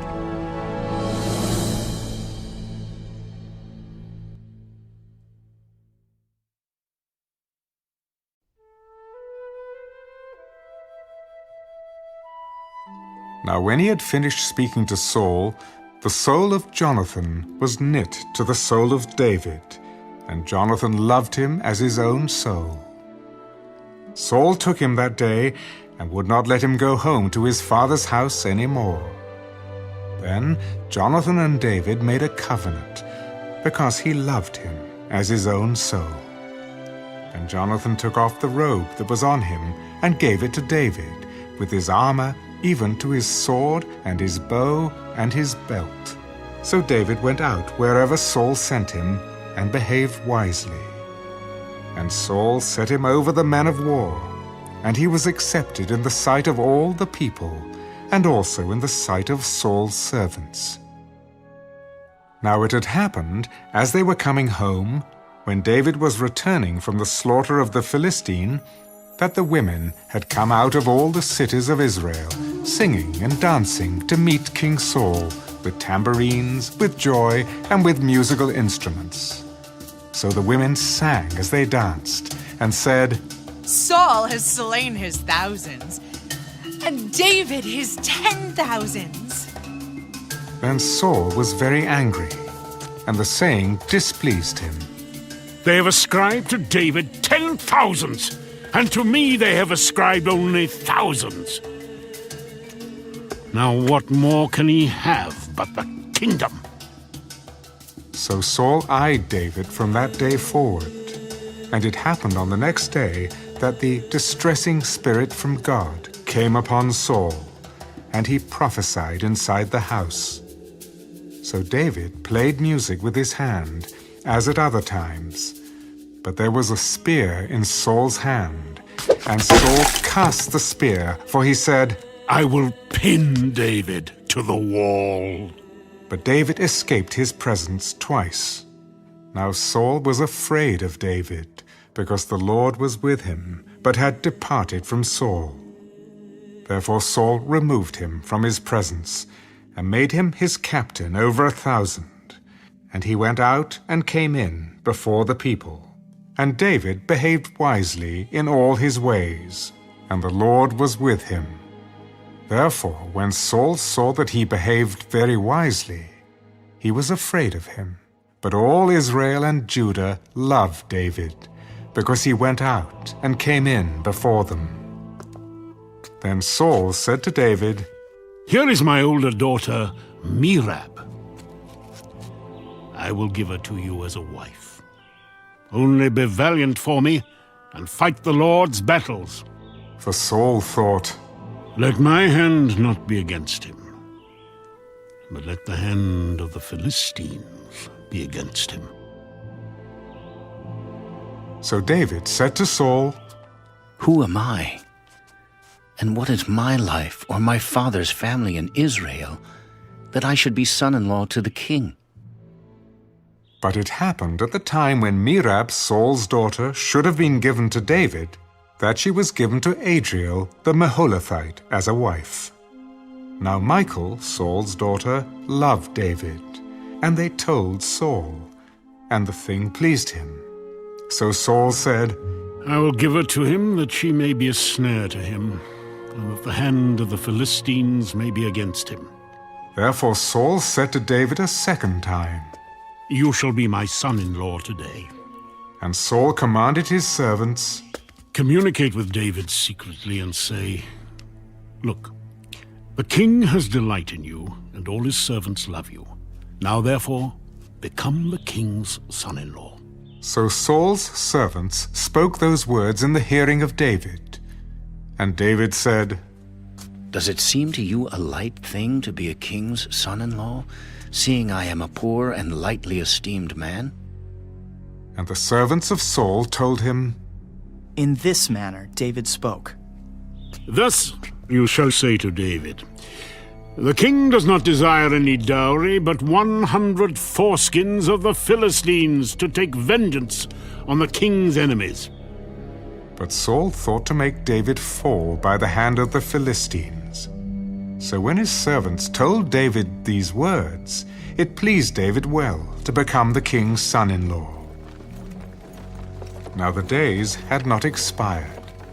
Therefore David arose and went, he and his men, and killed 200 men of the Philistines. And David brought their foreskins, and they gave them in full count to the king, that he might become the king's son-in-law. Then Saul gave him Michal, his daughter, as a wife.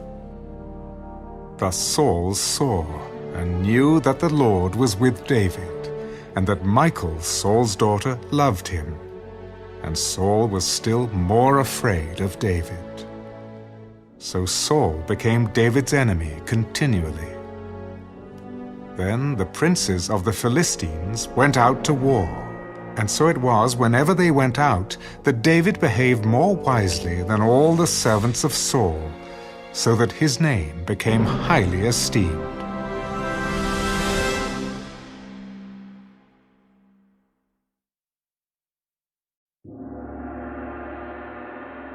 Now Saul spoke to Jonathan his son and to all his servants that they should kill David. But Jonathan, Saul's son, delighted greatly in David. So Jonathan told David, My father Saul seeks to kill you. Therefore, please be on your guard until morning, and stay in a secret place and hide. and I will go out and stand beside my father in the field where you are. And I will speak with my father about you. Then what I observe, I will tell you." Thus Jonathan spoke well of David to Saul his father.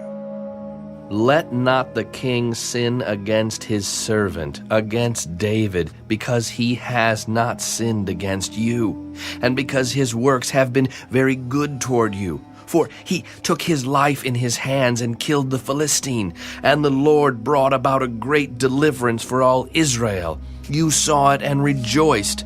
Why then will you sin against innocent blood, to kill David without a cause?" So Saul heeded the voice of Jonathan, and Saul swore, "As the Lord lives, he shall not be killed." Then Jonathan called David, and Jonathan told him all these things. So Jonathan brought David to Saul, and he was in his presence as in times past.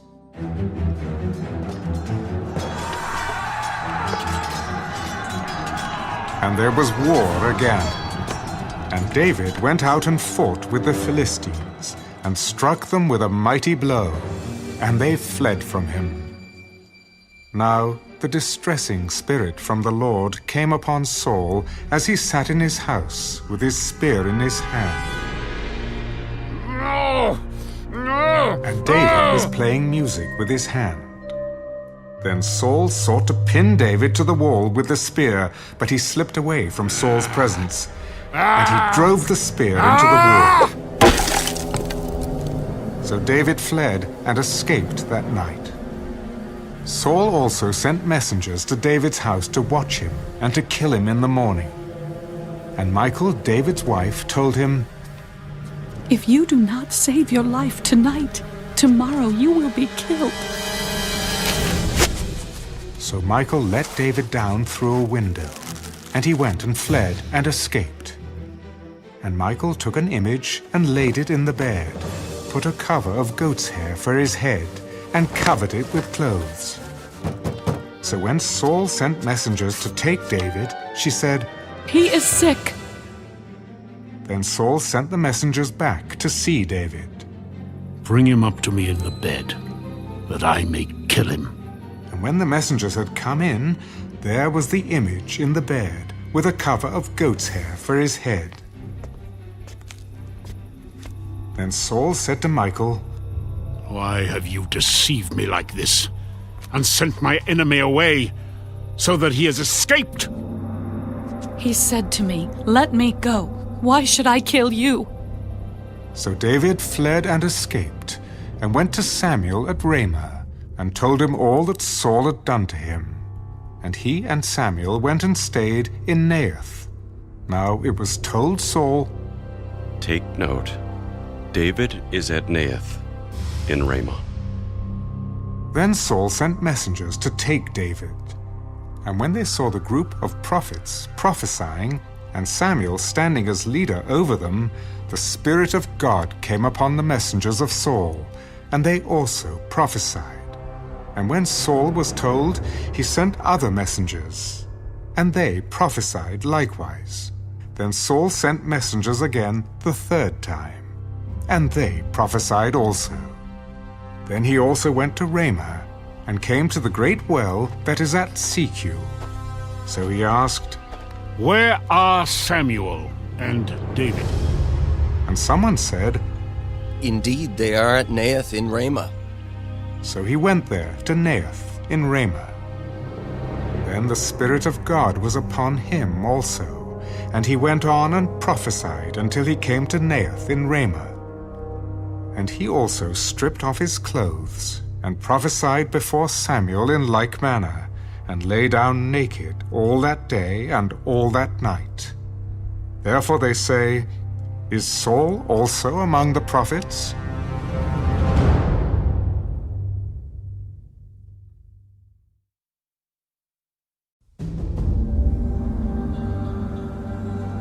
Then David fled from Naioth in Ramah, and went and said to Jonathan, "What have I done? What is my iniquity, and what is my sin before your father, that he seeks my life?" By no means. You shall not die. Indeed, my father will do nothing either great or small without first telling me. And why should my father hide this thing from me? It is not so. Then David took an oath again. Your father certainly knows that I have found favor in your eyes. And he has said, do not let Jonathan know this, lest he be grieved. But truly, as the Lord lives and as your soul lives, there is but a step between me and death. Whatever you yourself desire, I will do it for you.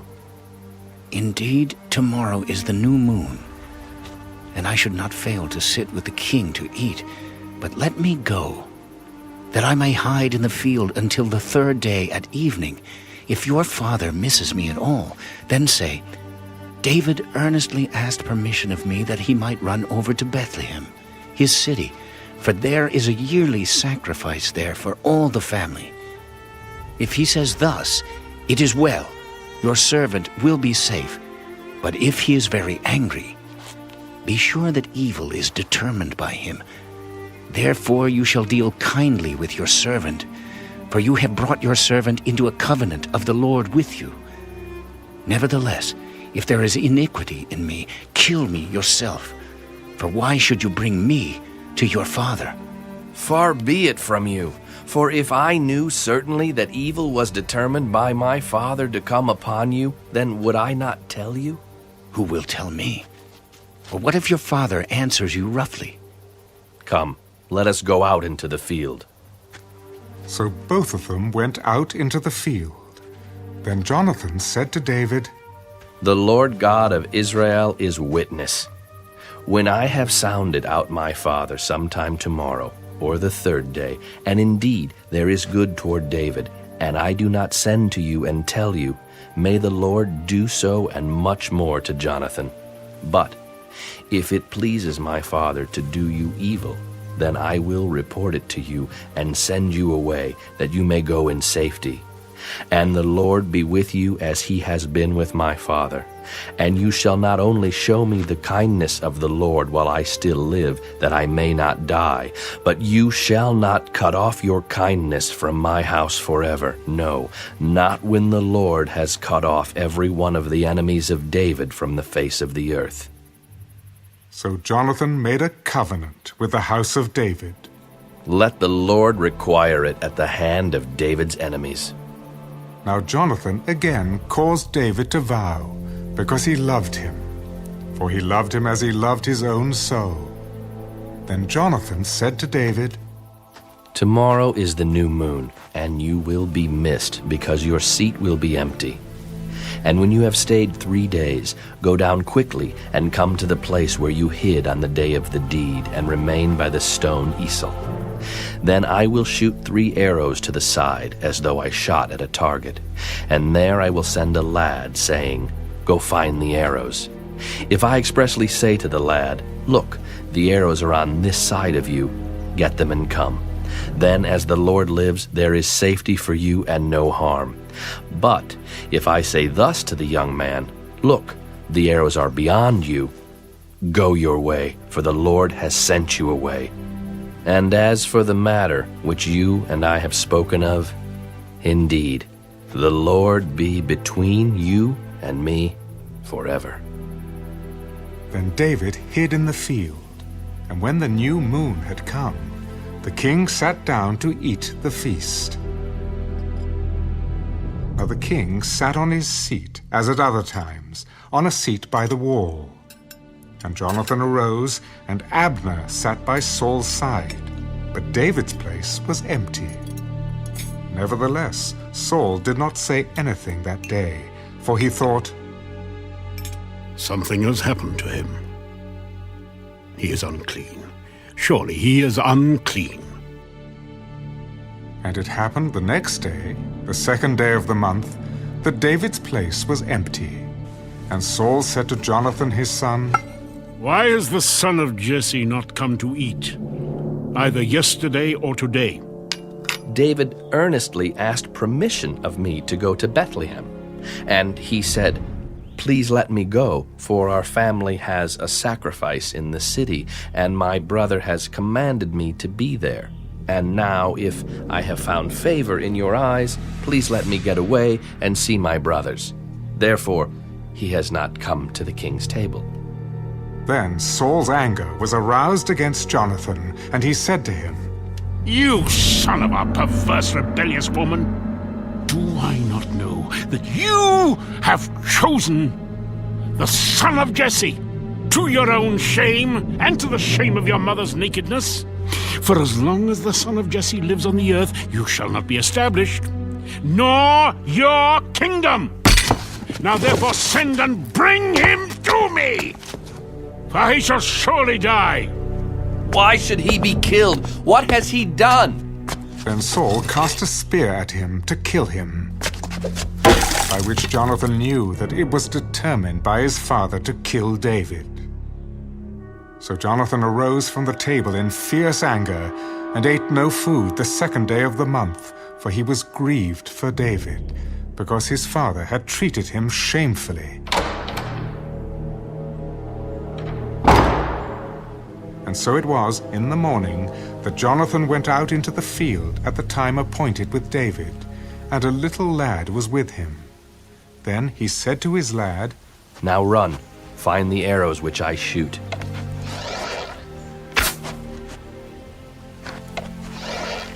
As the lad ran, he shot an arrow beyond him.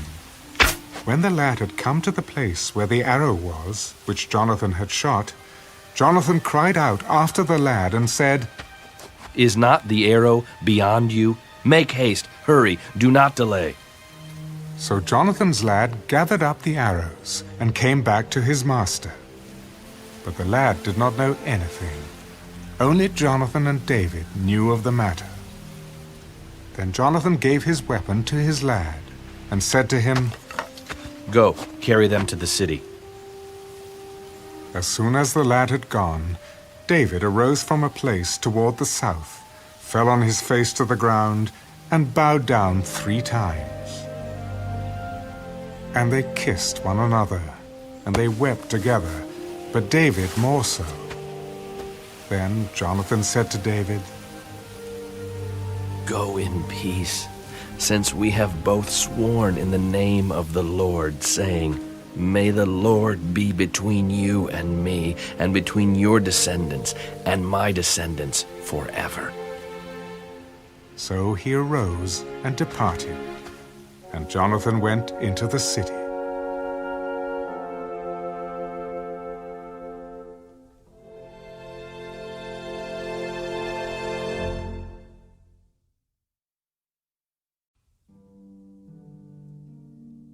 Now David came to Nob, to Ahimelech the priest. And Ahimelech was afraid when he met David, and said to him, "Why are you alone, and no one is with you?" "The king has ordered me on some business, and said to me, 'Do not let anyone know anything about the business on which I send you, or what I have commanded you. And I have directed my young men to such and such a place. Now, therefore, what have you on hand? Give me 5 loaves of bread in my hand, or whatever can be found.'" "There is no common bread on hand, but there is holy bread, if the young men have at least kept themselves from women." "Truly, women have been kept from us about 3 days since I came out, and the vessels of the young men are holy, and the bread is in effect common, even though it was consecrated in the vessel this day." So the priest gave him holy bread, for there was no bread there, but the showbread, which had been taken from before the Lord, in order to put hot bread in its place on the day when it was taken away. Now a certain man of the servants of Saul was there that day, detained before the Lord. And his name was Doeg, an Edomite, the chief of the herdsmen who belonged to Saul. And David said to Ahimelech, "Is there not here on hand a spear or a sword? For I have brought neither my sword nor my weapons with me, because the king's business required haste.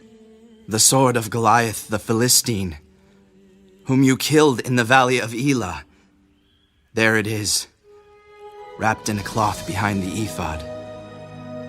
If you will take that, take it, for there is no other except that one here. There is none like it. Give it to me. Then David arose and fled that day from before Saul, and went to Achish, the king of Gath.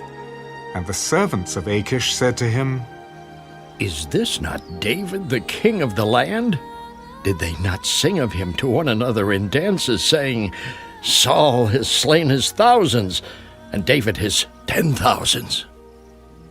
Now David took these words to heart, and was very much afraid of Achish, the king of Gath. So he changed his behavior before them, pretended madness in their hands, scratched on the doors of the gate, and let his saliva fall down on his beard. Then Achish said to his servants, Look, you see the man is insane. Why have you brought him to me? Have I need of madmen, that you have brought this fellow to play the madman in my presence? Shall this fellow come into my house?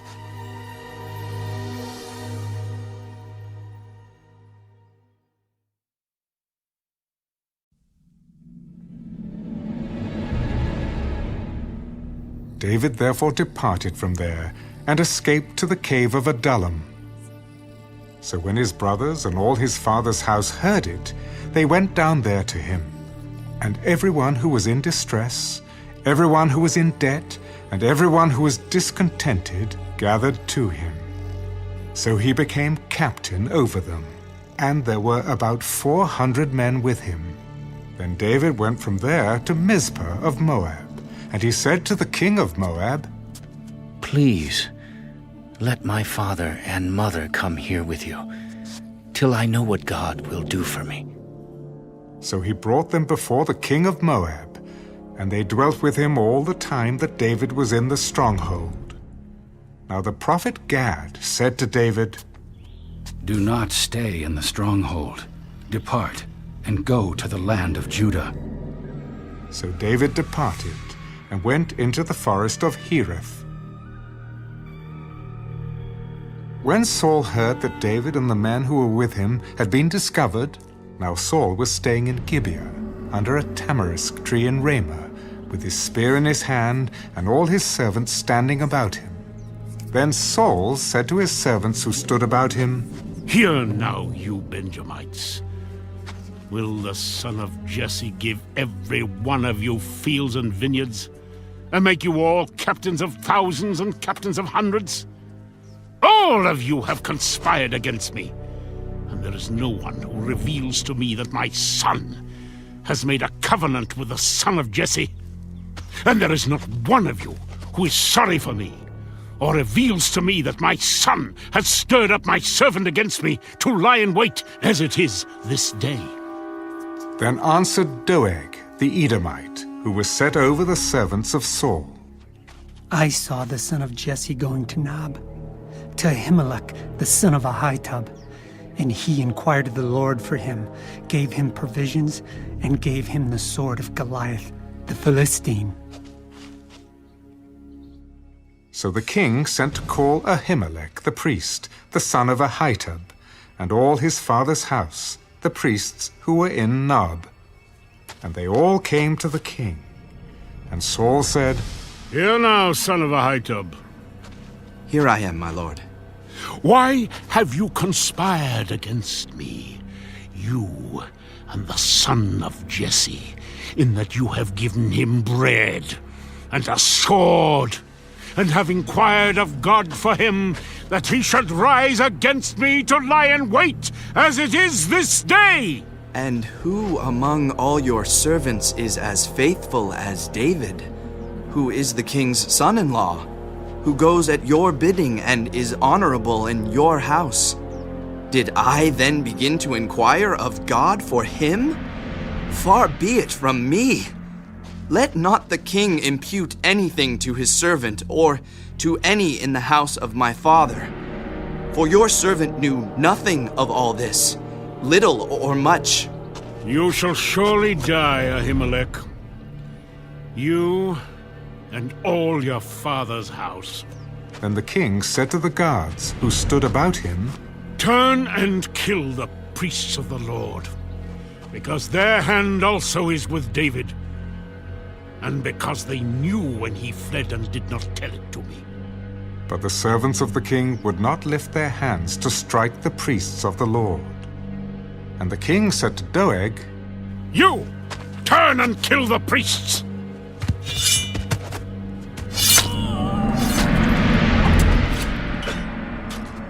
So Doeg the Edomite turned and struck the priests, and killed on that day 85 men who wore a linen ephod. Also Nob, the city of the priests, he struck with the edge of the sword, both men and women, children and nursing infants, oxen and donkeys and sheep, with the edge of the sword. Now one of the sons of Ahimelech, the son of Ahitub, named Abiathar, escaped, and fled after David. And Abiathar told David that Saul had killed the Lord's priests.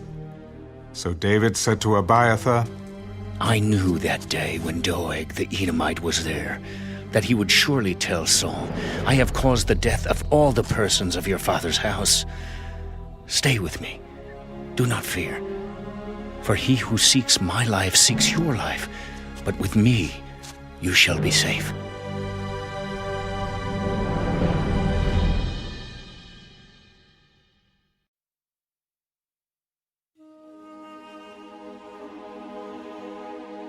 Then they told David, Look, the Philistines are fighting against Keilah, and they are robbing the threshing floors. Therefore David inquired of the Lord, Shall I go and attack these Philistines? Go and attack the Philistines, and save Keilah. But David's men said to him, Look, we are afraid here in Judah. How much more then if we go to Keilah against the armies of the Philistines? Then David inquired of the Lord once again. And the Lord answered him, Arise, go down to Keilah, for I will deliver the Philistines into your hand. And David and his men went to Keilah and fought with the Philistines, and struck them with a mighty blow, and took away their livestock. So David saved the inhabitants of Keilah. Now it happened, when Abiathar, the son of Ahimelech, fled to David at Keilah, that he went down with an ephod in his hand. And Saul was told that David had gone to Keilah. So Saul said, God has delivered him into my hand, for he has shut himself in by entering a town that has gates and bars. Then Saul called all the people together for war, to go down to Keilah to besiege David and his men. When David knew that Saul plotted evil against him, he said to Abiathar the priest, Bring the ephod here. O Lord, God of Israel, your servant has certainly heard that Saul seeks to come to Keilah, to destroy the city for my sake. Will the men of Keilah deliver me into his hand? Will Saul come down, as your servant has heard? O Lord God of Israel, I pray, tell your servant. He will come down. Will the men of Keilah deliver me and my men into the hand of Saul? They will deliver you. So David and his men, about 600, arose and departed from Keilah, and went wherever they could go. Then it was told Saul that David had escaped from Keilah, so he halted the expedition. And David stayed in strongholds in the wilderness, and remained in the mountains in the wilderness of Zuph. Saul sought him every day, but God did not deliver him into his hand. So David saw that Saul had come out to seek his life, and David was in the wilderness of Zuph, in a forest. Then Jonathan, Saul's son, arose and went to David in the woods, and strengthened his hand in God. And he said to him, Do not fear, for the hand of Saul my father shall not find you. You shall be king over Israel, and I shall be next to you. Even my father Saul knows that. So the two of them made a covenant before the Lord. And David stayed in the woods, and Jonathan went to his own house. Then the Ziphites came up to Saul at Gibeah. Is David not hiding with us in strongholds in the woods, in the hill of Hachilah, which is on the south of Jeshimon? Now therefore, O king, come down according to all the desire of your soul to come down, and our part shall be to deliver him into the king's hand. Blessed are you of the Lord, for you have compassion on me. Please go and find out for sure, and see the place where his hideout is, and who has seen him there. For I am told he is very crafty.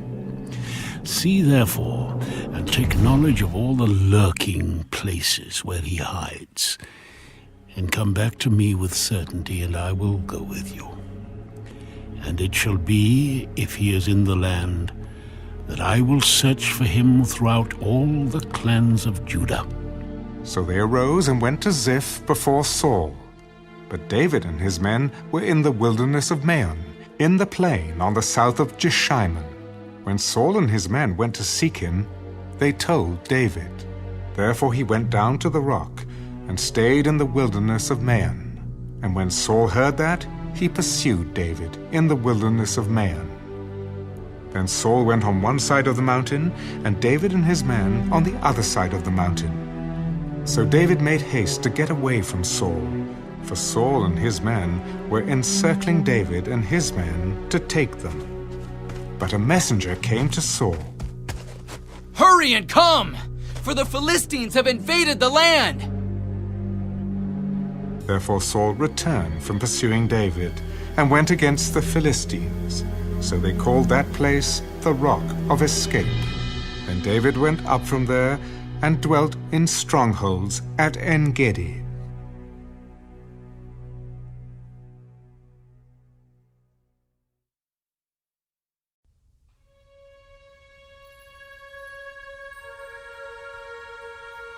Now it happened, when Saul had returned from following the Philistines, that it was told him, Take note, David is in the wilderness of En-gedi. Then Saul took 3,000 chosen men from all Israel, and went to seek David and his men on the rocks of the wild goats. So he came to the sheepfolds by the road, where there was a cave, and Saul went in to attend to his needs. David and his men were staying in the recesses of the cave. Then the men of David said to him, This is the day of which the Lord said to you, Behold, I will deliver your enemy into your hand, that you may do to him as it seems good to you. And David arose and secretly cut off a corner of Saul's robe. Now it happened afterward that David's heart troubled him, because he had cut Saul's robe. And he said to his men, The Lord forbid that I should do this thing to my master, the Lord's anointed, to stretch out my hand against him, seeing he is the anointed of the Lord. So David restrained his servants with these words, and did not allow them to rise against Saul. And Saul got up from the cave and went on his way. David also arose afterward, went out of the cave, and called out to Saul, My lord the king. And when Saul looked behind him, David stooped with his face to the earth and bowed down. Why do you listen to the words of men who say, Indeed, David seeks your harm? Look this day, your eyes have seen that the Lord delivered you today into my hand in the cave, and someone urged me to kill you. but my eye spared you. And I said, I will not stretch out my hand against my Lord, for he is the Lord's anointed. Moreover, my father, see, yes, see the corner of your robe in my hand. For in that I cut off the corner of your robe and did not kill you, know and see that there is neither evil nor rebellion in my hand, and I have not sinned against you. Yet you hunt my life to take it. Let the Lord judge between you and me, and let the Lord avenge me on you. But my hand shall not be against you.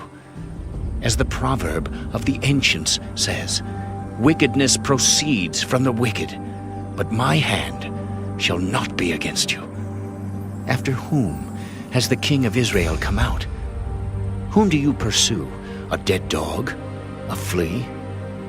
Therefore, let the Lord be judge, and judge between you and me, and see and plead my case, and deliver me out of your hand.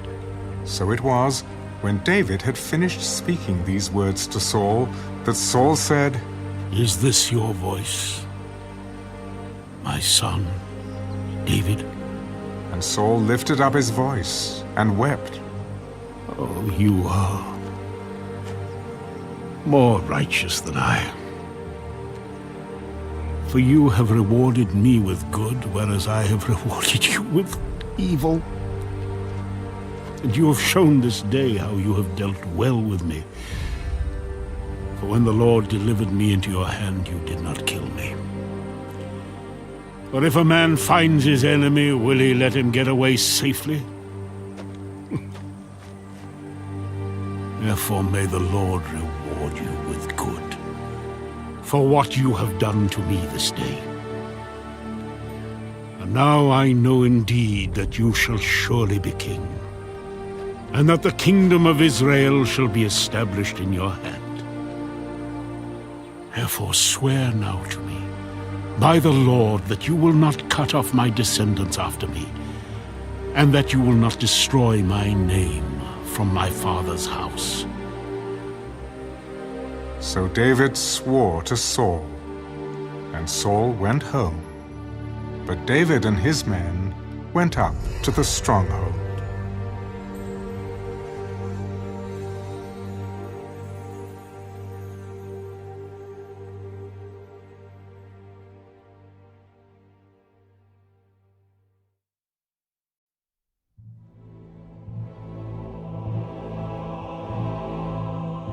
Then Samuel died, and the Israelites gathered together and lamented for him, and buried him at his home in Ramah.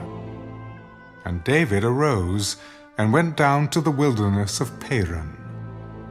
Now there was a man in Maon whose business was in Carmel, and the man was very rich.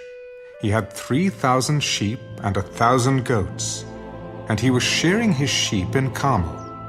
The name of the man was Nabal, and the name of his wife Abigail. And she was a woman of good understanding and beautiful appearance. But the man was harsh and evil in his doings. He was of the house of Caleb. When David heard in the wilderness that Nabal was shearing his sheep, David sent 10 young men. And David said to the young men, Go up to Carmel, go to Nabal, and greet him in my name. And thus you shall say to him who lives in prosperity, Peace be to you, peace to your house, and peace to all you have. Now I have heard that you have shearers.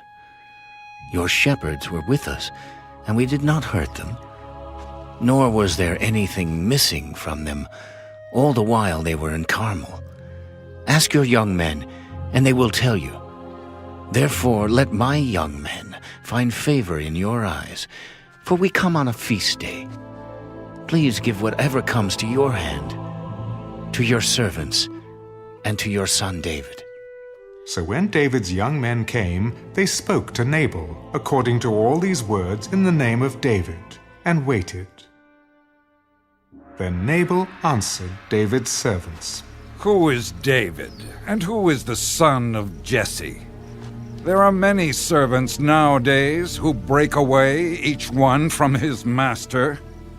Shall I then take my bread and my water and my meat that I have killed for my shearers, and give it to men when I do not know where they are from? So David's young men turned on their heels and went back, and they came and told him all these words. Then David said to his men, Every man gird on his sword. So every man girded on his sword, and David also girded on his sword. And about 400 men went with David, and 200 stayed with the supplies. Now one of the young men told Abigail, Nabal's wife, Look, David sent messengers from the wilderness to greet our master, and he reviled them. But the men were very good to us, and we were not hurt, nor did we miss anything as long as we accompanied them when we were in the fields. They were a wall to us, both by night and day, all the time we were with them keeping the sheep.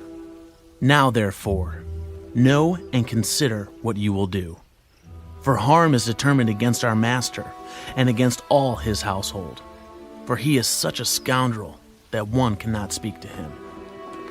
Then Abigail made haste, and took 200 loaves of bread, 2 skins of wine, 5 sheep already dressed, 5 seahs of roasted grain, 100 clusters of raisins, and 200 cakes of figs, and loaded them on donkeys.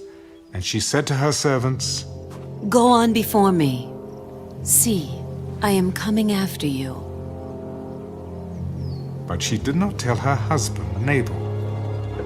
So it was, as she rode on the donkey, that she went down under cover of the hill. And there were David and his men coming down toward her, and she met them. Now David had said, Surely in vain I have protected all that this fellow has in the wilderness, so that nothing was missed of all that belongs to him.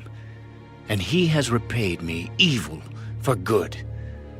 May God do so, and more also, to the enemies of David, if I leave one male of all who belong to him by morning light. Now when Abigail saw David, she dismounted quickly from the donkey, fell on her face before David, and bowed down to the ground. So she fell at his feet and said, On me, my lord, on me let this iniquity be. And please, let your maidservant speak in your ears, and hear the words of your maidservant. Please, let not my lord regard this scoundrel Nabal. For as his name is, so is he. Nabal is his name, and folly is with him. But I, your maidservant, did not see the young men of my lord whom you sent. Now therefore, my lord, as the Lord lives and as your soul lives, since the Lord has held you back from coming to bloodshed and from avenging yourself with your own hand, now then, let your enemies and those who seek harm for my lord be as Nabal. And now this present which your maidservant has brought to my lord, let it be given to the young men who follow my lord.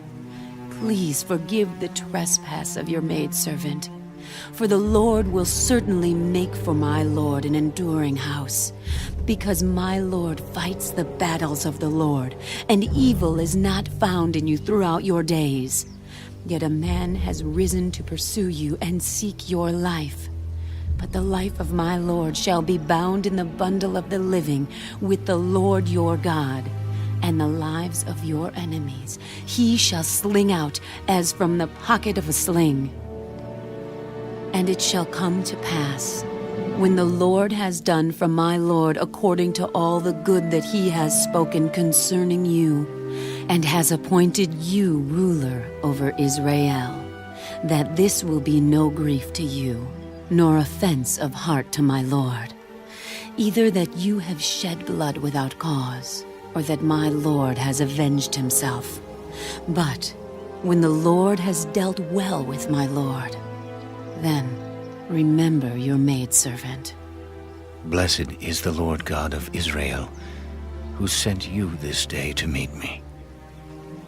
And blessed is your advice, and blessed are you, because you have kept me this day from coming to bloodshed, and from avenging myself with my own hand.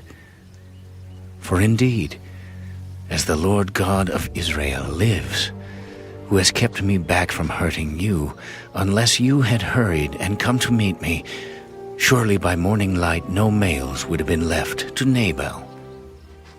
So David received from her hand what she had brought him, and said to her, Go up in peace to your house. See, I have heeded your voice and respected your person.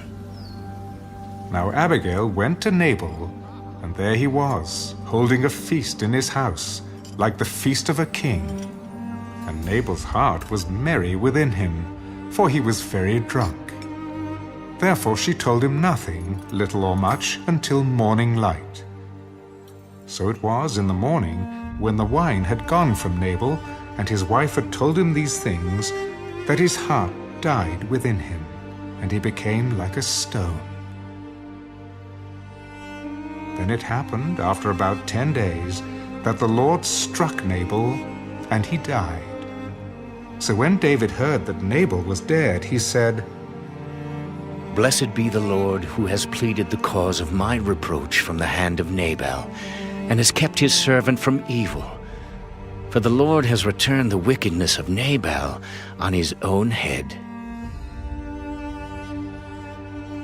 And David sent and proposed to Abigail to take her as his wife. When the servants of David had come to Abigail at Carmel, they spoke to her. David sent us to you, to ask you to become his wife. Then she arose, bowed her face to the earth. Here is your maidservant, a servant to wash the feet of the servants of my Lord.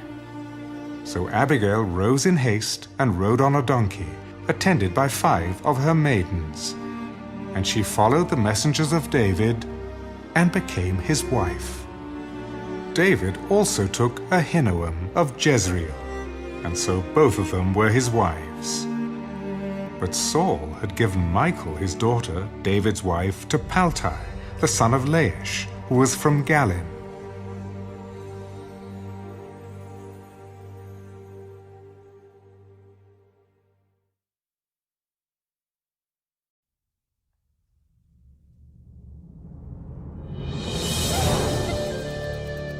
Now the Ziphites came to Saul at Gibeah. Is David not hiding in the hill of Hachilah, opposite Jeshimon? Then Saul arose and went down to the wilderness of Ziph, having 3,000 chosen men of Israel with him, to seek David in the wilderness of Ziph. And Saul encamped in the hill of Hachilah, which is opposite Jeshimon, by the road. But David stayed in the wilderness. And he saw that Saul came after him into the wilderness. David therefore sent out spies, and understood that Saul had indeed come. So David arose and came to the place where Saul had encamped. And David saw the place where Saul lay, and Abner the son of Ner, the commander of his army. Now Saul lay within the camp, with the people encamped all around him. Then David answered, and said to Ahimelech the Hittite, and to Abishai the son of Zeruiah, brother of Joab, Who will go down with me to Saul in the camp? And Abishai said, I will go down with you. So David and Abishai came to the people by night, and there Saul lay sleeping within the camp, with his spear stuck in the ground by his head. And Abner and the people lay all around him. Then Abishai said to David, God has delivered your enemy into your hand this day. Now, therefore, please, let me strike him at once with the spear, right to the earth, and I will not have to strike him a second time. Do not destroy him, for who can stretch out his hand against the Lord's anointed and be guiltless? As the Lord lives, the Lord shall strike him, or his day shall come to die. or he shall go out to battle and perish. The Lord forbid that I should stretch out my hand against the Lord's anointed. But please, take now the spear and the jug of water that are by his head, and let us go." So David took the spear and the jug of water by Saul's head, and they got away, and no man saw or knew it or awoke, for they were all asleep, because a deep sleep from the Lord had fallen on them. Now David went over to the other side, and stood on the top of a hill afar off, a great distance being between them. And David called out to the people and to Abner the son of Ner, "Do you not answer, Abner? Who are you, calling out to the king? Are you not a man? And who is like you in Israel? Why then have you not guarded your lord the king? For one of the people came in to destroy your lord the king. This thing that you have done is not good. As the Lord lives, you deserve to die, because you have not guarded your master, the Lord's anointed. And now see where the king's spear is, and the jug of water that was by his head." Then Saul knew David's voice. "Is this your voice, my son David?" "It is my voice, my lord, O king. Why does my lord thus pursue his servant? For what have I done? Or what evil is in my hand? Now therefore, please let my lord the king hear the words of his servant. If the Lord has stirred you up against me, let him accept an offering. But if it is the children of men, may they be cursed before the Lord. For they have driven me out this day from sharing in the inheritance of the Lord, saying, 'Go, serve other gods.' So now, do not let my blood fall to the earth before the face of the Lord. For the king of Israel has come out to seek a flea, as when one hunts a partridge in the mountains." "I have sinned. Return, my son David, for I will harm you no more, because my life was precious in your eyes this day. Indeed, I have played the fool and erred exceedingly." Here is the king's spear. Let one of the young men come over and get it. May the Lord repay every man for his righteousness and his faithfulness, for the Lord delivered you into my hand today. But I would not stretch out my hand against the Lord's anointed. And indeed, as your life was valued much this day in my eyes, so let my life be valued much in the eyes of the Lord, and let him deliver me out of all tribulation." May you be blessed, my son David. You shall both do great things and also still prevail. So David went on his way, and Saul returned to his place.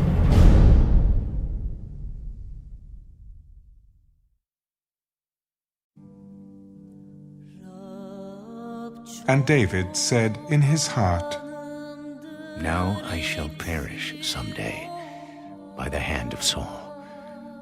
There is nothing better for me than that I should speedily escape to the land of the Philistines, and Saul will despair of me to seek me any more in any part of Israel. So I shall escape out of his hand." Then David arose and went over with the 600 men who were with him to Achish, the son of Maach, king of Gath. So David dwelt with Achish at Gath, he and his men, each man with his household, and David with his 2 wives, Ahinoam the Jezreelitess, and Abigail the Carmelitess, Nabal's widow. And it was told Saul that David had fled to Gath, so he sought him no more. Then David said to Achish, "If I have now found favor in your eyes, let them give me a place in some town in the country, that I may dwell there. For why should your servant dwell in the royal city with you?" So Achish gave him Ziklag that day. Therefore Ziklag has belonged to the kings of Judah to this day. Now the time that David dwelt in the country of the Philistines was 1 full year and 4 months. And David and his men went up and raided the Geshurites, the Girzites, and the Amalekites. For those nations were the inhabitants of the land from of old, as you go to Shur, even as far as the land of Egypt. Whenever David attacked the land, he left neither man nor woman alive, but took away the sheep, the oxen, the donkeys, the camels, and the apparel, and returned and came to Achish. Then Achish would say, "Where have you made a raid today?" And David would say, "Against the southern area of Judah, or against the southern area of the Jerahmeelites, or against the southern area of the Kenites." David would save neither man nor woman alive, to bring news to Gath, saying, "Lest they should inform on us, saying, 'Thus David did.'" And thus was his behavior all the time he dwelt in the country of the Philistines. So Achish believed David. He has made his people Israel utterly abhor him. Therefore he will be my servant forever.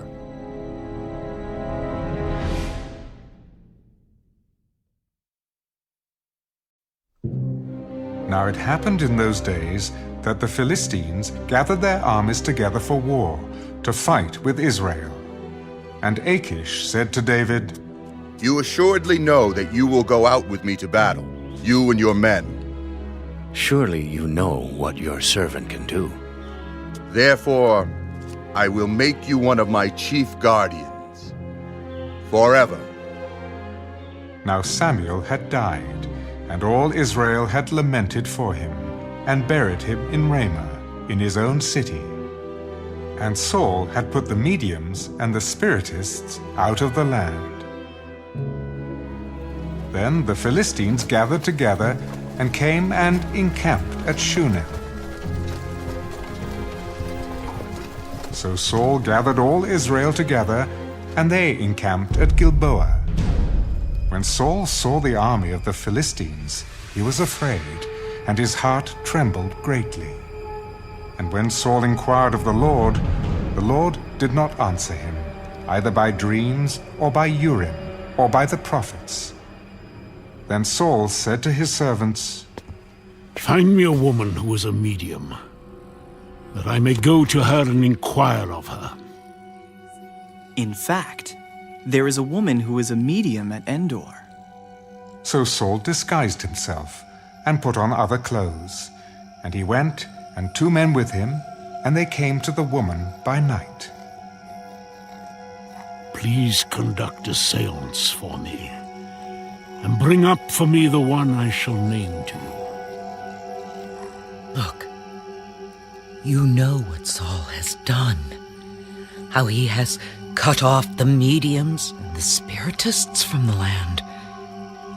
Why then do you lay a snare for my life, to cause me to die? And Saul swore to her by the Lord, "As the Lord lives, no punishment shall come upon you for this thing." Whom shall I bring up for you? "Bring up Samuel for me." When the woman saw Samuel, she cried out with a loud voice, Why have you deceived me? For you are Saul. "Do not be afraid. What did you see?" I saw a spirit ascending out of the earth. "What is his form?" "An old man is coming up, and he is covered with a mantle." And Saul perceived that it was Samuel, and he stooped with his face to the ground, and bowed down. Now Samuel said to Saul, "Why have you disturbed me by bringing me up?" "I am deeply distressed. For the Philistines make war against me, and God has departed from me, and does not answer me anymore, neither by prophets nor by dreams. Therefore I have called you, that you may reveal to me what I should do. So, why do you ask me, seeing the Lord has departed from you, and has become your enemy? And the Lord has done for himself as he spoke by me. For the Lord has torn the kingdom out of your hand, and given it to your neighbor, David. Because you did not obey the voice of the Lord, nor execute his fierce wrath upon Amalek. Therefore, the Lord has done this thing to you this day. Moreover, the Lord will also deliver Israel with you into the hand of the Philistines. And tomorrow, you and your sons will be with me. The Lord will also deliver the army of Israel into the hand of the Philistines. Immediately Saul fell full length on the ground and was dreadfully afraid because of the words of Samuel. And there was no strength in him, for he had eaten no food all day or all night. And the woman came to Saul and saw that he was severely troubled. Look, your maidservant has obeyed your voice, and I have put my life in my hands, and heeded the words which you spoke to me. Now, therefore, please, heed also the voice of your maidservant, and let me set a piece of bread before you, and eat, that you may have strength when you go on your way. But he refused. I will not eat. So his servants, together with the woman, urged him, and he heeded their voice. Then he arose from the ground and sat on the bed. Now the woman had a fatted calf in the house, and she hastened to kill it. And she took flour and kneaded it, and baked unleavened bread from it. So she brought it before Saul and his servants, and they ate. Then they rose and went away that night.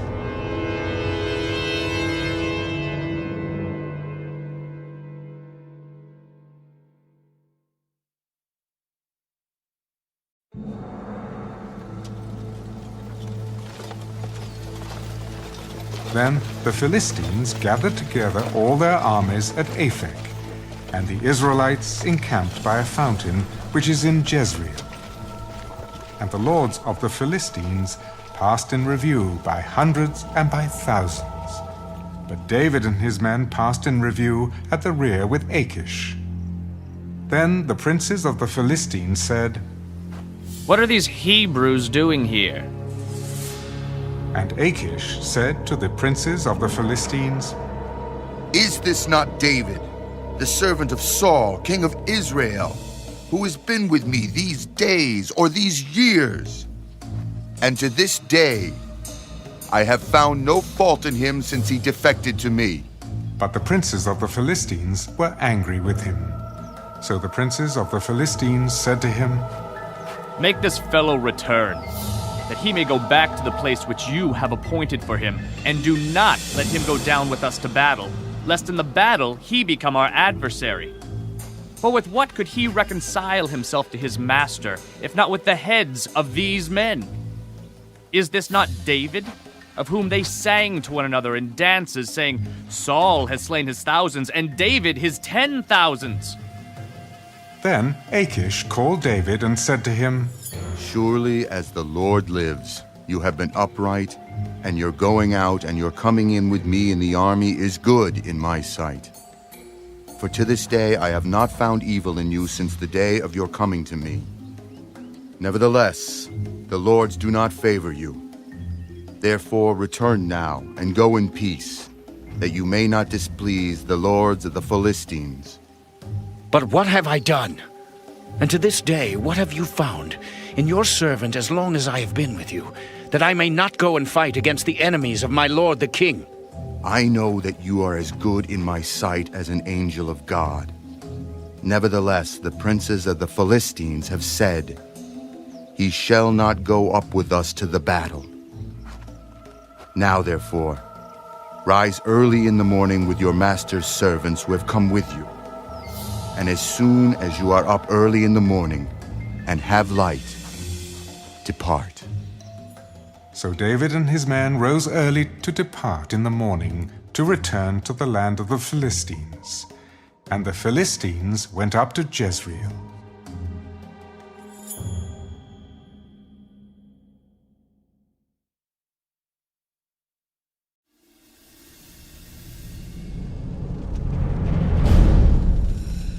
Now it happened, when David and his men came to Ziklag on the third day, that the Amalekites had invaded the south and Ziklag, attacked Ziklag, and burned it with fire, and had taken captive the women and those who were there, from small to great.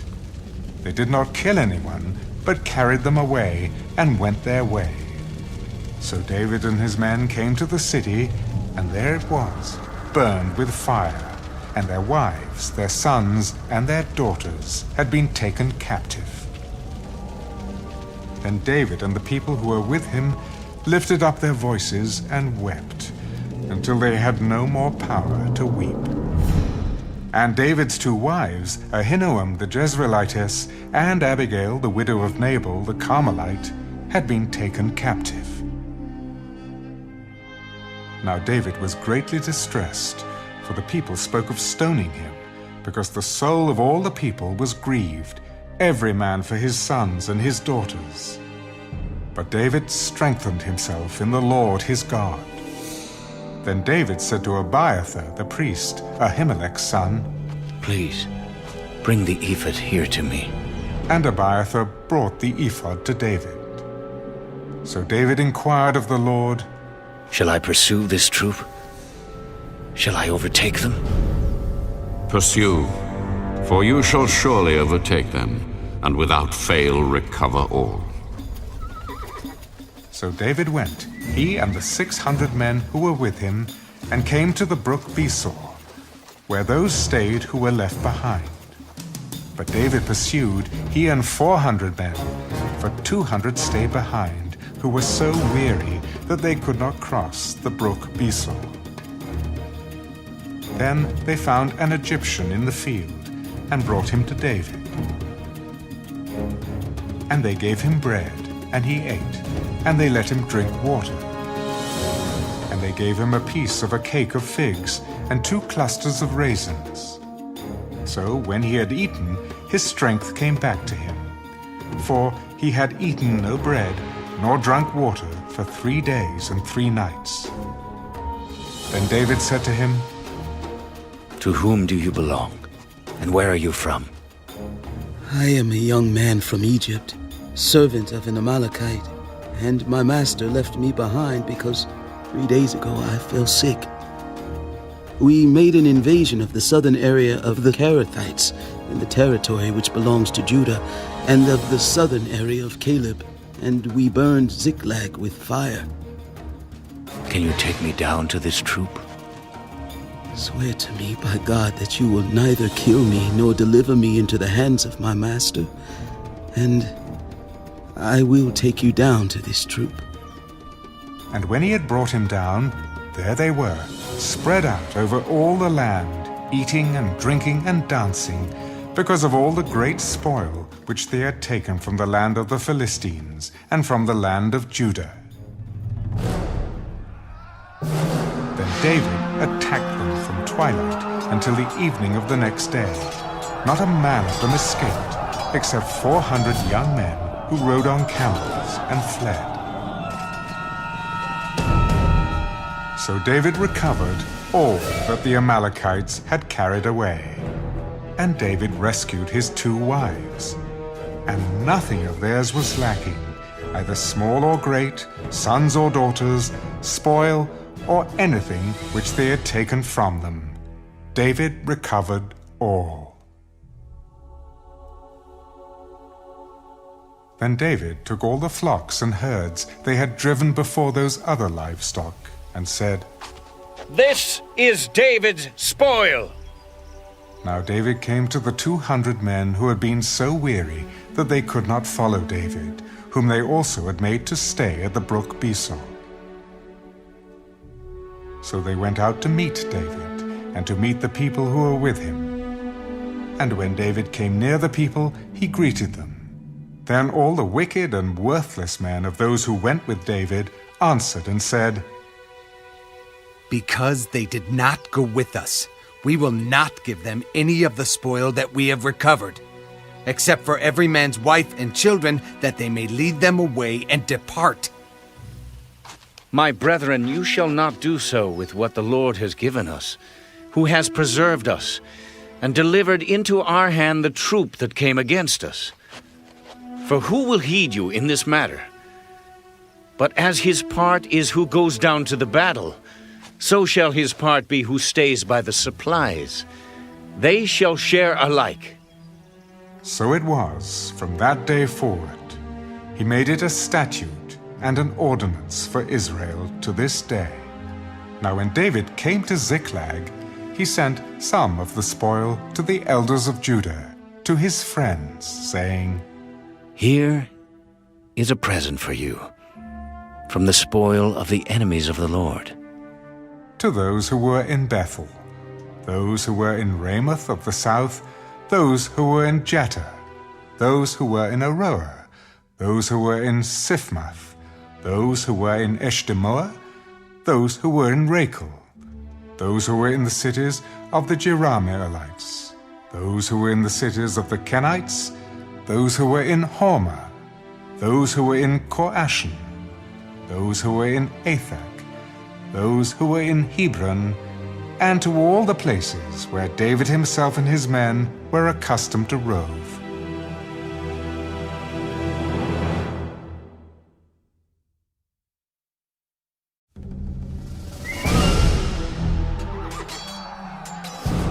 Now the Philistines fought against Israel, and the men of Israel fled from before the Philistines, and fell slain on Mount Gilboa.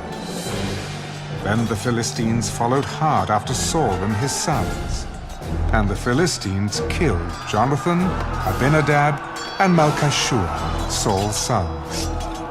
The battle became fierce against Saul. The archers hit him, and he was severely wounded by the archers.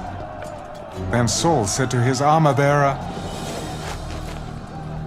"Draw your sword and thrust me through with it, as these uncircumcised men come and thrust me through and abuse me." But his armor-bearer would not, for he was greatly afraid. Therefore Saul took a sword and fell on it. And when his armor-bearer saw that Saul was dead, he also fell on his sword and died with him. So Saul, his 3 sons, his armor-bearer, and all his men died together that same day. And when the men of Israel, who were on the other side of the valley, and those who were on the other side of the Jordan, saw that the men of Israel had fled, and that Saul and his sons were dead, they forsook the cities and fled. And the Philistines came and dwelt in them. So it happened the next day, when the Philistines came to strip the slain, that they found Saul and his 3 sons fallen on Mount Gilboa. And they cut off his head, and stripped off his armor, and sent word throughout the land of the Philistines to proclaim it in the temple of their idols and among the people. Then they put his armor in the temple of the Ashtoreths, and they fastened his body to the wall of Bethshan. Now when the inhabitants of Jabesh-Gilead heard what the Philistines had done to Saul, all the valiant men arose and traveled all night, and took the body of Saul and the bodies of his sons from the wall of Bethshan, and they came to Jabesh, and burned them there. Then they took their bones, and buried them under the tamarisk tree at Jabesh, and fasted 7 days.